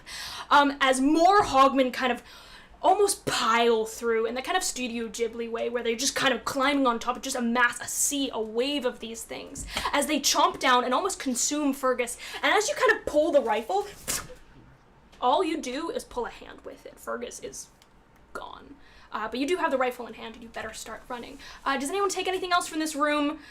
Please let me know if you would like to. We're going to move over to Justin. What would you like to do? As you see dear Fergus consumed. Okay. Theodore has the rifle, right? Madame Blanche only has 1 guts left. Yeah, If borderline. the Her Hogmen, eyes are wide. So, Hannah, to be clear, the Hogmen ate little Fergus, Oh, and he's they are gone. still on our tail. Okay, Yeah, and you can alright. hear the screaming of the other soldiers outside. They are Yeah. being happily eaten. No time. I grab my shit. I grab my cat. I'm getting out of here. Nope. Bye. You got it. You run. I will say we'll move up the preparedness clock because they did get the rifle. So I believe that means there's 2 left. I will also say we move up on the hog clock because they are right on your tail. Which means you have 2 left on the hog clock, 2 left on the preparedness. If the preparedness does not beat the hog clock, you die. You book it out of here. As you run from this place, you hear an explosion. The smell of burning bacon and human flesh on your nose, which creates a kind of confusing response, and you hope that your mouth begins to water for one and not the other, as the camp is engulfed in flame. The kind of excited squeals of the horde as they descend on their latest meal. Anyone that dares shadow of the behemoth that you had seen before, Dr. Nabil, throwing its head back and dropping a soldier, unhinging its jaw like an Attack on Titan giant, and lowering it down, letting out an earthquaking roar. The camp will satiate the horde for the time being, but not for long. There are too many of them pouring into this place like a plague of locusts in a field, and they are hungry as you begin moving out of this place. You begin running. May I use my wit to ask a question or determine, Are they following us or are they following the trail? And if they are following us, is it by scent? You roll me a wit. I have 3 wit. You better not be So- about to sacrifice me, Doctor. Oh no! that would be so unreasonable. I rolled a 1, a 1, a 3. So a 3? No clue. In the chaos of this place, with the scent of burning flesh on your nose, there is no time to gather whether or not these things are a mindless horde or smart enough to hunt you down. All you know is this is an ocean, and it is rushing like a tsunami towards you. Okay. Part of me. Never mind. Does the camp have any? So there's not. We're gone. We're past the camp, right? You're gone. You guys did not grab anything man, on your way. alright. You were too busy wrestling with Fergus to grab anything more than the pistol. If you want, you could have grabbed like a torch along the way. Those big oil ones. Grabbing it as you go, because those were kind of pitched around the camp. I'll say that Nabil, if you would like to have grabbed that, you may. You guys begin running, leaving the fiery blaze behind you, the kind of road dipping down. As the mountain runoffs from the rain run into this kind of basin, soaking it beneath your feet, the mud thick and wet, you find yourself trudging through a deep bog filled with gorse and brambles and heather, sharp and thorny thickets on either side of you as you trudge through. And I don't think any of you brought any wellies, unfortunately. You come to the edge of these thickets, drenched to your knees, matted in mud with sheep dung, and you spot a girl at the end of the swamp. It kind of tugs on a harness, pulling as hard as she can with a shock of like bright red hair. She kind of scrunches and pulls her face, a thick black woolen skirt, and a cloak of pig's hide at her back. She pulls at a horse, the very horse that you left behind, which appears to be stuck in the mud. I'll say that we'll leave out of this place the way that we kind of came in. We'll say, Diana, Arlo, you guys are up front. Meadow, Justin, you guys are in the back. You see this girl, and she's kind of pulling, and she goes, "Say him bye, and doy mach," as she begins to, "Come on, you fucking horse." Hey, hold on. Hello. How old does she look? Did you say? She looks probably like 19, something like that. Yeah, youthful face. Okay, got it. I'm gonna kind of shout out to her and go, "Hey, there's a horde of pigmen behind us. Whatever it is, you better get moving and maybe leave the horse behind." I'm so sorry. And I look at the horse and I address the horse directly and I go, "I'm so sorry, buddy. Like we got something behind us. We gotta go. We should leave. Who are you? What are you doing here?" The horse neighs at you, quite unhappily, and she goes, Nothing personal. She drops the harness and she begins to kind of almost skip up to you, and she goes, "I know about the horde. Come with me." She kind of begins skipping along. No, come on. Nope. Shoot a glance at everyone else. She begins hopping down the road that you were following. Can I do some kind of check that would help me understand if the hide that is the cloak she's wearing is pig hide, like regular pig hide, or if it's like Hogman hide? Like, does it look like one smooth beast? Because that would be a lot to make a out of one regular pig. Or is it one of these that we've kind of encountered already? Absolutely. Roll me a wit. Yeah, roll me a Okay. wit. As you guys, I do you guys begin have a lot of following? guts. Can I push myself? Yeah, absolutely. Spend 2 to push the roll. Okay. Oh, thank God. Because one was a 1 and one was a 6.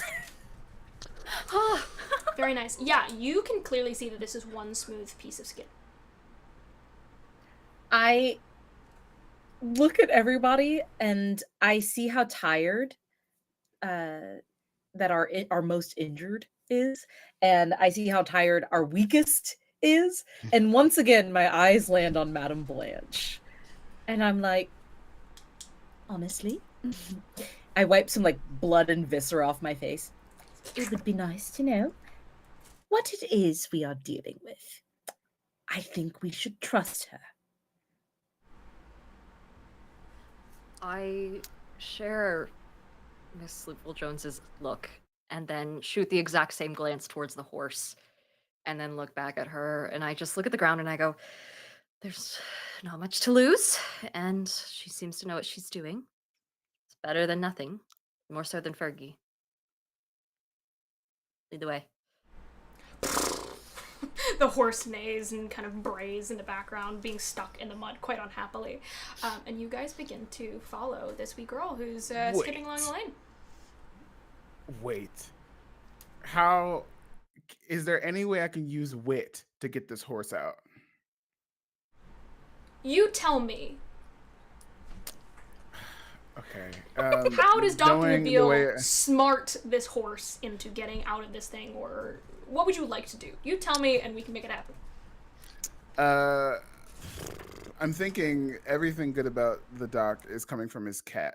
So what if he's reading through his vast amount of journals and malaria spooks the horse, and the horse, being so scared, it tries to get away and kind of like jumps out of the mud.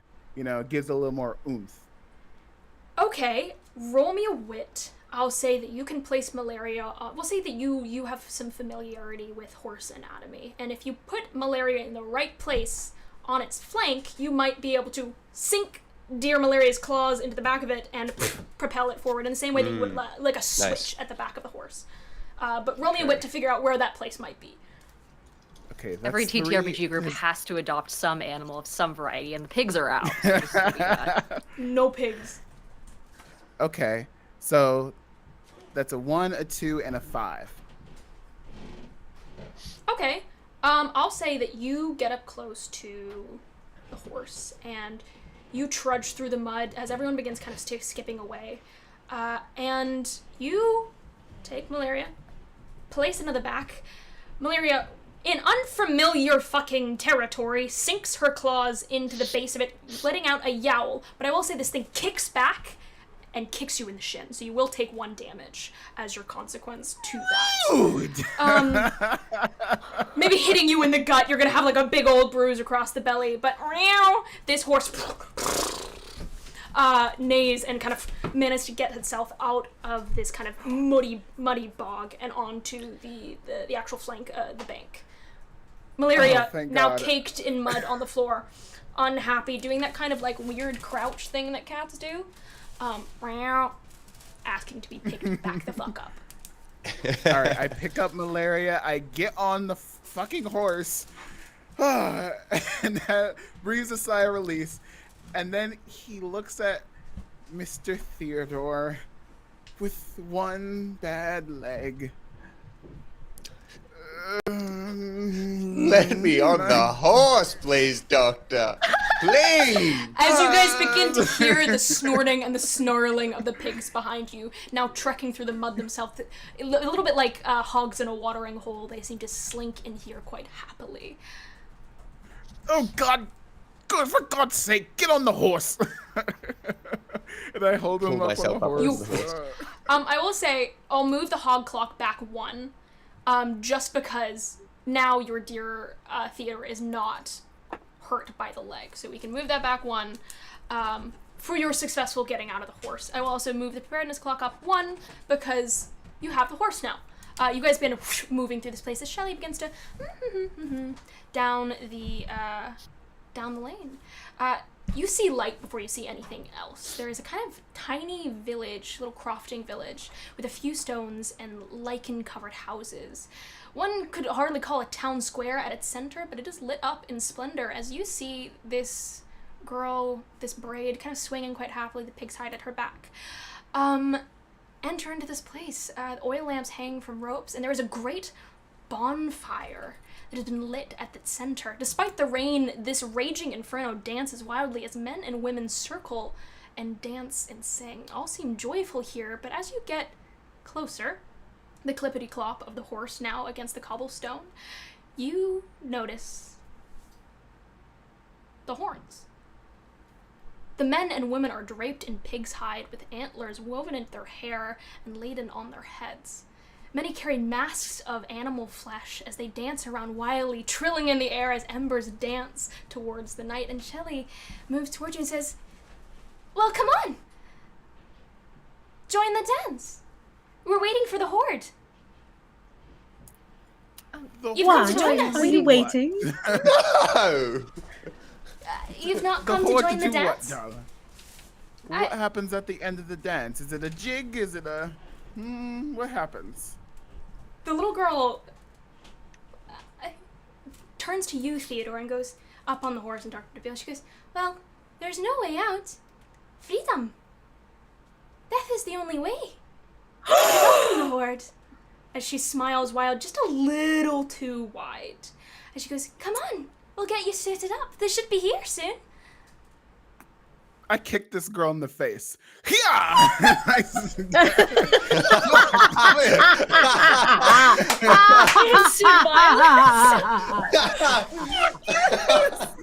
Yeah. Lost your mind! No! I clip clop out of there. Like, Madam Blanche, Dandridge, let's go. Nope, we're moving. Enough said. Give me a brawn roll to kick this bitch in the face. Leave a boot print. no. Do you wear heeled shoes? You said you were a small man. I am a small man, so he definitely added a couple of like inches to the heels to make him seem like taller than he actually is. I think I want to use.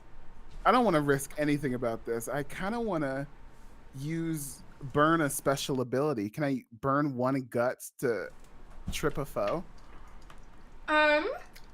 You Yeah. you can. So like yes, this kick so, would like knock him over. For context, Dr. Nabil Uddin has a special ability where, using one gut, the cat can trip a foe. You will have to leave the cat behind. No, absolutely not. Hilarious. Absolutely not. No, Look, I would never. I'm not the villain here. You want to kick a girl in the face. Yeah, However, I can excuse violence against teenagers. I can yes excuse and violence against my Doctor. cat. I didn't summon the I horde. can help, Doctor. I can help. Yeah. Okay, so you have Instead of Theodore. the I'll cat say. being left behind, Yeah, I I'll can, say I that can, you I can guys. dive off and use one of my special abilities that wouldn't involve the cat. Because I've can got I one that ask- says I can use a gut. I'll go ahead. I was just gonna say, in orientation of the horse, are you guys like side saddling, or like who's in front, who's in back? Is like an arm wrapped around the center? Like what is it? I'm wrapped around from the behind, cradling for dear life. And then I think as soon as Trying to the reach around girl giant says that backpack. Bullshit. death is the only way, I'm gonna jump off of the horse and kind of tackle her, and I can use a gut because Theodore is such a stern accountant. I can peer at someone until they admit the truth, and I'm gonna ask them if there is any way out of the city that doesn't involve us being consumed by the horde. Okay, Wow, you brilliant. hop off this horse. No guts cost. You can just ask this. Do you land atop her, or do you land on the ground and then shake her? I think, yeah, I'm kind of like, I know she's young, but I'm terrified and I'm threatening, like, we're not gonna die. How do we get out of here? She seems strangely peaceful as you shake her, and her eyes simply lift to the church. This crofting town is at the very base of a hill, and at the very top is the very fortress that you saw from across the way. She simply smiles and says, "There's no way out."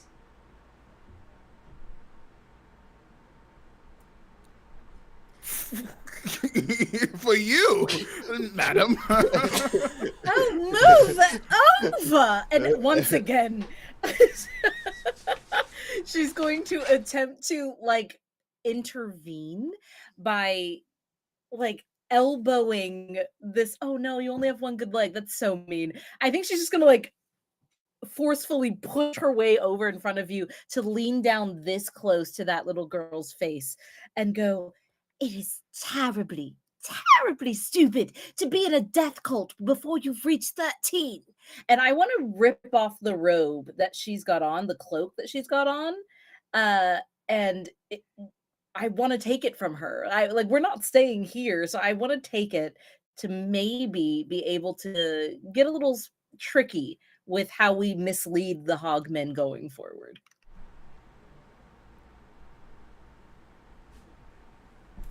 She simply smiles at you as you take the cloak. And she goes, "I have no need of it. I will join the horde soon. Best of luck. Before she backs away, still staring at you, still smiling, before joining the hypnotic dance behind her. Do you put the cape on?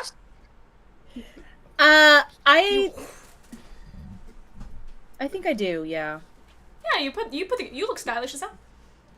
It's warm. I feel like I've just marked myself for death. If this feels like if I had just been kissed on the cheek at my own birthday party by a mafioso. Putting on this cloak feels like I've really done something wrong. You've had the really kiss glad of it looks Judas, good. and you know it. You feel it Yeah. in your bones. But you I'm wear glad it nonetheless. slays. As you guys begin to hear the squealing and the humming and the hawing of pigs slowly slinking out of the mud, crawling on all fours, some in the bramble, in the bushes, some barreling on all fours, some bipedal, fully sprinting like Terminator towards you in this place. You guys know the road. You have maybe 3 minutes before these things are upon you. Do you run? Can I do the most unhinged thing possible? Go for it, please. I'll pitch what I want to do, and then I'll do all the necessary rolls. I think Theodore's not doing too well in terms of just his mental well-being. I want to try shoot the girl because she's going to turn into a pigman anyway, and then I want to, if I successfully shoot her, and I'm going to burn a lot of my guts to do that, I'm going to then use my last item in my luggage, which is a full tin of sedative pills, and I'm going to plant them in her body to try and slow down the horde when they consume her. Yes. Whoa. I don't like that I said any of those things. That's all very gross, but I would like to try and do that. I think as I do it, I Yes. kind of look up at the doctor like, well, I've got to shoot her now. And then I'm just going to line up a shot and... Question. I Do you have Go the ahead. pistol? Because you have your tiny pistol primed with a single shot. I stole a rifle from the kid before he Got it, so it's got a rifle. consumed. Perfect. Yes. Yes, so that's just gonna be a brawn roll to just... You can fire her in the back of the head, she's got her back behind you. I'll even say that you can add another Cool. dice, because she's not moving terribly hard. Oh, but you're burning your sedatives, right? Correct. As your action, you're pouring them all. I'll just let you have it. Yeah, you want to shoot her in the back head? She's not moving. She's not doing anything. She's turned away from you. You fire. She slams to the ground. To the shock of everyone around you, nobody stops dancing. Not even batting an eye. There is trilling and there is wailing. There's squeals of delight even as this girl slams dead-eyed into the cobble, pouring blood onto the street, turning the kind of nice gray and green cobblestone red. You fire it. Then I think, Theodore Commando crawls up to her and just starts putting pills into the bullet wound. And then just turns to the doctor waiting to be pulled back up to the horse so they can run. I just cover Malaria's eyes. And then I help Mr. Theodore up. Jesus. You guys would Jesus.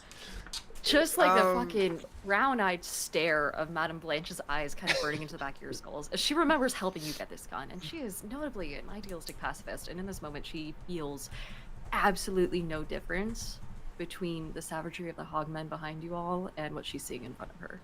So she just watches. Super fair and valid. I do think that Miss go ahead. Dandridge places a gentle hand on our lovely Madame Blanche because I think she knows that look, and she's never felt like that's been enough to make, I don't know, her decisions different, but she can see it in Blanche. And so I think she'll just have a nice hand on your shoulder for a moment, but she is actively pulling you back towards the horse so that we can still get going. And I think you hear, as she kind of readjusts and is walking backwards, the gentle, odd squeak of metal as she's like encouraging you to come back. As you say this, pigs begin pouring from either side of the village. People don't stop dancing. If anything, they raise their arms up higher as pigs clamber over themselves to get into this center. If you don't begin running now, you will be consumed. You have successfully used your action to pump this thing full of pills as the men and the women here begin chanting. They almost begin singing. I'll say, well, they start singing Caledonia. Old Lang Syne, something like that, the kind of ringing of an ending, a beautiful bright beginning of their home as the pigs begin consuming. I'll say you guys begin running up the mountainside, headed towards the church, not with, I'll say that fills in the hog clock, with no time. You guys barely make it through the doors before these things are slamming at the sides of it. You look down to the town and see just the remnants of fire ablaze on the crofts as pigs and hundreds sea of flesh overtaking. You stand in the lone church, pushing the doors behind you as things begin ramming against it. Breathless panic, the storm beginning outside, still growing more violent. The glow of the town casting a gentle and eerie light in this place as squealing begins. The stones of this place are thick. They have stood here longer than many of you, even your grandparents would have known. These have been here for thousands of years, with tiny thin windows and the kinds of like croft Catholic churches, just no glass, not fancy, nothing. But in this moment you are thankful it doesn't have windows, because as the light begins to block out, flesh and piggy snouts begin to push through the very crevices of this thing as you guys are here. There is a big wooden cross. There is a thin staircase up to the top, which you can only say houses the bell that you saw from a distance. There is a couple of wooden pews, and these things are actively ramming against the door as you have now filled up your hog clock. If you do nothing, you will die. Go. What would you like to do? I would like to, now that we're in here, I want to look for things that will help us survive. Anything. I'm opening Roll me a crates. wit. I'm looking Roll me at. a wit. Okay, hell yeah, let's go. No, I don't like the feel of this dice in my hand. I will say that you each get one thing to do before the hogs break down these doors. Oh, thank God, it's a 6. Sorry, I'm very normal about it. I'm really glad I changed out my dice. Okay, you roll a 6. There are heavy wooden pews here. You could block the door. There's a big wooden cross. You could bar things. You see there's a thin stony staircase. It is single file. And you remember the bell. You could call for help. If there is military nearby, which Jamie suggested earlier, you could ring the bell for help. That is your only thought of sanctuary here, that you could maybe climb to the top and outrun this horde. That is what you know. Diana, what would you like to do? I can't imagine I'm helping us with the door as is, so I'm gonna, as the rest of these guys are holding it, I'm gonna peel away and begin making my way up to the top of the tower, and as best I can. Actually, I'm gonna take the walking cane. Well, no, we're off the horse, so you probably need it. I'll leave the walking cane to you, altruistically, and I'll start heading up to the top of the tower, and I'll just prepare to stand by the bell, and I'll just kind of like listen down and Okay. as best I can. So you're headed up to the bell. Quick clarifying question. Where's the horse? Is it inside I was the church? wondering. I was like, Or- are we Did you guys bring the horse into the church? Yes, of course. So It's standing there. The horse is Catholic. Yeah. Huh. Interesting. I would like to. The doc is so afraid. He's going to get off the horse and tie it to the heaviest object near the door and sprint to the bell. Okay. Arlo, what would you like to do? If Miss Dandridge is blocking the door, I don't want to put her in harm's way, but I'd like to grab, if it's a single file staircase that goes up to the bell, from the outside perspective, I'd like to start moving pews, whatever I can lift, to block them from the pigs getting to them, which would then, if the pigs got through, put me and Miss Dandridge in harm's way. But if I can block that so it's kind of sealed from the outside. That's what I would like to do. Okay, just to recap. Theodore, you would like to move the pews in front of the door to give you kind of some blockage there. Nabil and Madame Blanche are headed up to the bell. Dandridge, are you also headed to the... You're tying the horse first. Yes, as a distraction so the hogs eat it first and maybe slow it down. Sacrifice horse. Correct. I Got mean, it. in terms of animals, there's cat and then there's horse. You know, come on. There's cat and He's there's a horse. doctor. There He is- knows these there- things. There is a hierarchy, and it will be exhibited today. Dandridge, you are also headed up to the bell, or are you still holding the door? Here's the thing. She wants to go to the bell, but if she sees a man who is less competent than she is at trying to bar the door, and she knows she can bar the door, she's gonna try to bar the door. So if he does it quickly, she'll let him do it. But if he can't seem to lift it, if it looks like he's gonna fail, she would come back down and go, "Oh, move over," and would try and do it for him. Okay, great. To I make will it say clear that- on my behalf, I don't want to bar the door necessarily. I want to bar the bottom of, like, I want to block the entrance to the staircase. So the pigs are going to get in and Oh, get to then me. yeah, I want to. I'm at the door then. I'll block the door. You are Absolutely. blocking the door. You are at the base of the stairs. You two have run up the stairs. Got it? Okay. Correct. We have reached the point at which the hog clock has completely filled in. And you hear slamming against the doors. And as soon as somebody moves away from it, this thing begins pouring through. The battle itself kind of rages on as the walls themselves almost seem to buckle. As Arlo, you were at the very base. Dandridge, you were at the door. You guys were up the stairs. Dandridge, you were the first to go. You hold the door for as long as you can, giving your friends long enough to get away, to run up these stairs. Dandridge, what does it look like when you go out? As you take over this final thing from this man and say, "No, I can do this better. I will do it." I think she has a feeling of being right deep inside of her. She could do it better, and then she did do it better. So I think she puts those pews up against the door, and she's leaning with all of her might, holding it, and she sees the last inch of a heel of foot from Dr. Nabil and Madame Blanche get up to the top where the bell is, and she goes, "All right, it's good enough. It'll have to do." And she's gonna reach underneath her skirts and pull them up to reveal a little metal bird cage, but inside is a ferret with a little like last ditch effort message. And she's gonna open the door and look down at this little ferret and go, "All right, Marmalade, you know what to do.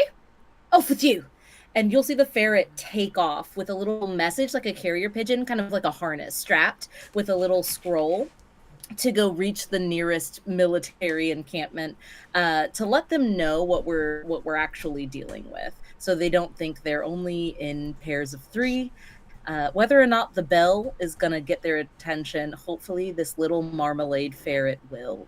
And as she feels the doors start to really give way and her boots skid across the stone floor, she smiles and she takes the pistol out and she points it directly behind her, just blindly shooting until she is gone.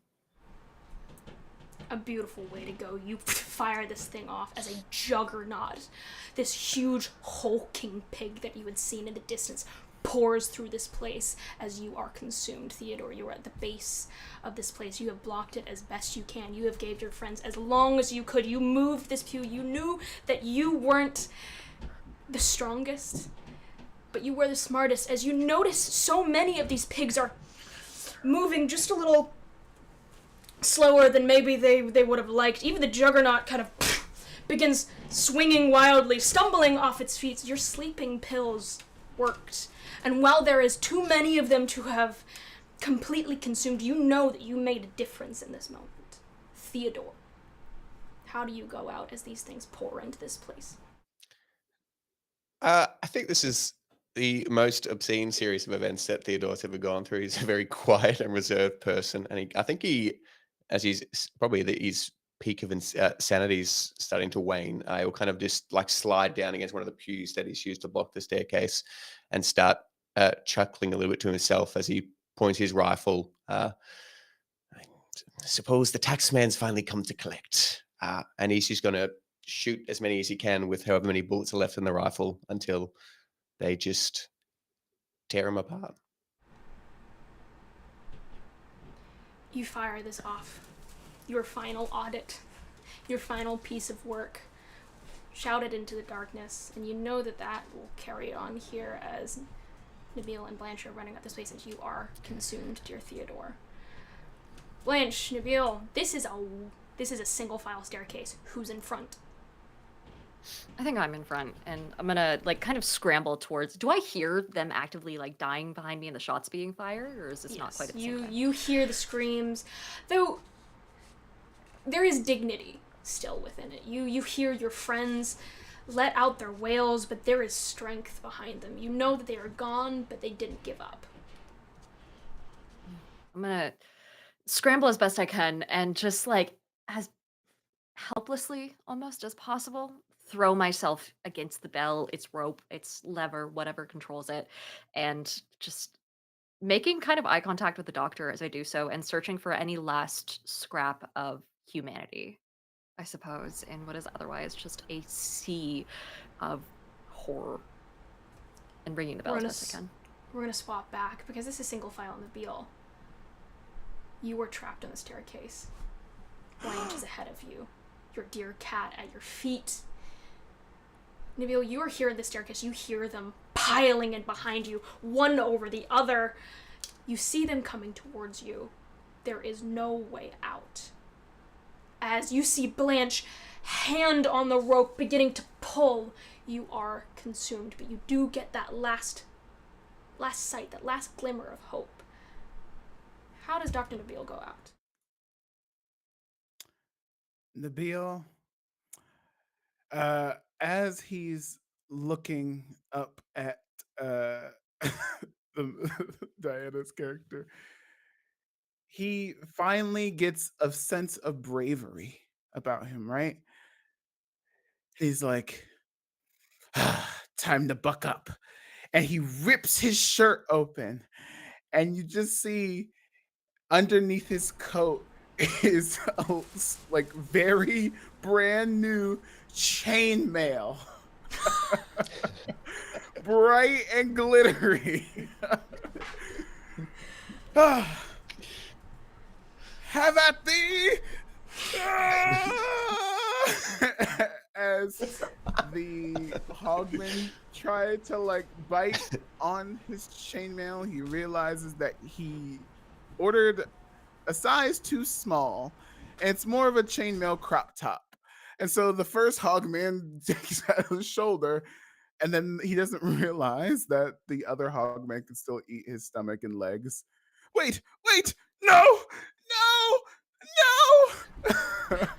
And he kind of throws the cat towards the bell. Hopes for the best. It lands in all fours. As you are consumed, as you say, your stomach goes first, your legs, your arms, but we'll say that your torso remains intact. Your chainmail does work. It's just the things attached to it, not so much.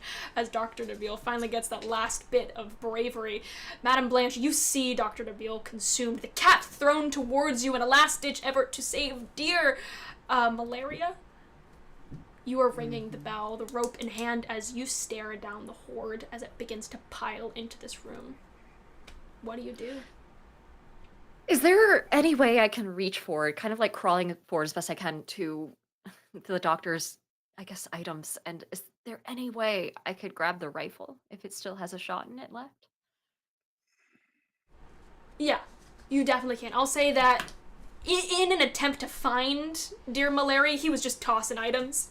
And I'll say that he tossed the rifle on the floor. Okay, I'm gonna scrabble forward and clutch it, and then kind of like grabbing Malaria with one arm and then the rifle under the other, I'm gonna press myself into the back corner of this bell room and just almost too calmly looking up at the Hogmen as they feast on his body and the clanking of chainmail that came out of absolutely nowhere and like hearing that like strike against their teeth, she's going to quickly scrabble, make sure that there's the safety's off, there's a single shot left, and she just poses herself, legs crossed, cat in her lap, and rifle propped up against the cobblestones in front of her, hands ready to squeeze the trigger if they get within a foot of her. And I think that is where we are going to end. The ringing of the bell still filling this place. The only other sound in between the snorting and the scowling and the screaming of those around, the bell echoes in the Carangorans, ricocheting off the mountains as the sun finally begins to rise on this place. I think we'll leave with a final shot of just a sheep hanging in a field, hogmen all around, consuming different variants of flesh, but the animal is completely unharmed. It just goes, bleh. Thank you so much for watching, everybody, and we are going to take some time to introduce our lovely cast. We're going to start with Meadow. Why don't you tell us who you are, where to find you, and what you have coming up? Oh, howdy. I am Meadow. I have been Meadow and will hopefully continue to be Meadow in the future. You can find me everywhere on the internet that matters at Howdy Love Darlin or Howdy Love Darlin GM. I am a professional TTRPG performer. I am a professional GM, and I write games and design games professionally as well. So if any of that interests you, come be my friend and hang out at all the special places previously mentioned. Thank you so much for having me. This was an absolutely horrific romp, which is exactly what I expected. Fabulous. Diana! Hi, I'm Diana Faye. I did, in fact, ruin this turtleneck for the bit, and you know what? I hate turtlenecks anyway, so I'm not mad at it. I'm at Diana the Rose on all platforms. My link is down below, along with everyone else's. And if you don't know me already, I'm a tabletop gaming content creator who primarily does short form stuff, but you can also find me hanging out on various people's channels, popping in as a cameo or a special guest, doing actual plays, and then I'm also a panelist and performer just in general. So the next time you'll see me will actually be this upcoming weekend for those watching live over at PAX East, where I'm doing a monsterology panel. But outside of that, if you're not one to travel, go ahead and find me at twitch.tv/Diana the Rose or at Diana the Rose on all platforms. Fabulous. Arlo! Mine is not going to be anywhere near as good as those two because I've never done one of these before. But hi, everyone. My name's Arlo or Arlentric on all platforms. I'm a D&D and TTRPG content creator who does a lot of short form and medium to longer form skit-based videos. You probably haven't seen me in a lot of actual plays because I haven't done a lot of them. So look out for me doing more of these things coming soon. And I have a video that I need to now go binge edit before tomorrow. So if you go to my YouTube, there should be a video up tomorrow if I get it done in time. And thank you for having me. This has been amazing. What I'm hearing is we're going to have you on again, Arlo. Headed over to Justin. You can find me wherever toys are sold. That's TikTok, Twitter, Instagram, and all that jazz at Freddy's Roommate. If you had fun with me and want to hear all about my pop culture opinions about the news and culture, you can follow me on my podcast at Still Scrolling on Spotify and Apple Podcasts, etc., etc. So yeah, can't wait to see you there. Thanks for having me, Hannah. This was fun. I'm so glad. And hi, I'm Cameron Strip Matter. Very nice to meet you. We had a little Freaky Friday kind of incident. I'm kidding. My name's Hannah Harper, also known as Hannah Plays D&D, absolutely everywhere. I'm so excited to have been able to come on here on the Panic Table to be able to run this. I don't run games online terribly often because I have really terrible stage fright. So it has been a really incredible opportunity. I could not have asked for better players. You find me everywhere. Hannah Plays D&D. I do short form. I do long form coming up. And I'm a professional GM and I do fun stuff like this all the time. I really like torturing people. So if you liked this, remember, please comment, subscribe, and please consider subjecting the Panic Table onto other of your friends and your family. This has been Night of the Hogmen Teeth RPG Misadventure. We'll link the incredible, horrifying game below. I'm Hannah. This is the Panic Table. Cameron is tied in the basement. And thank you again so much for watching. Good night. Bye.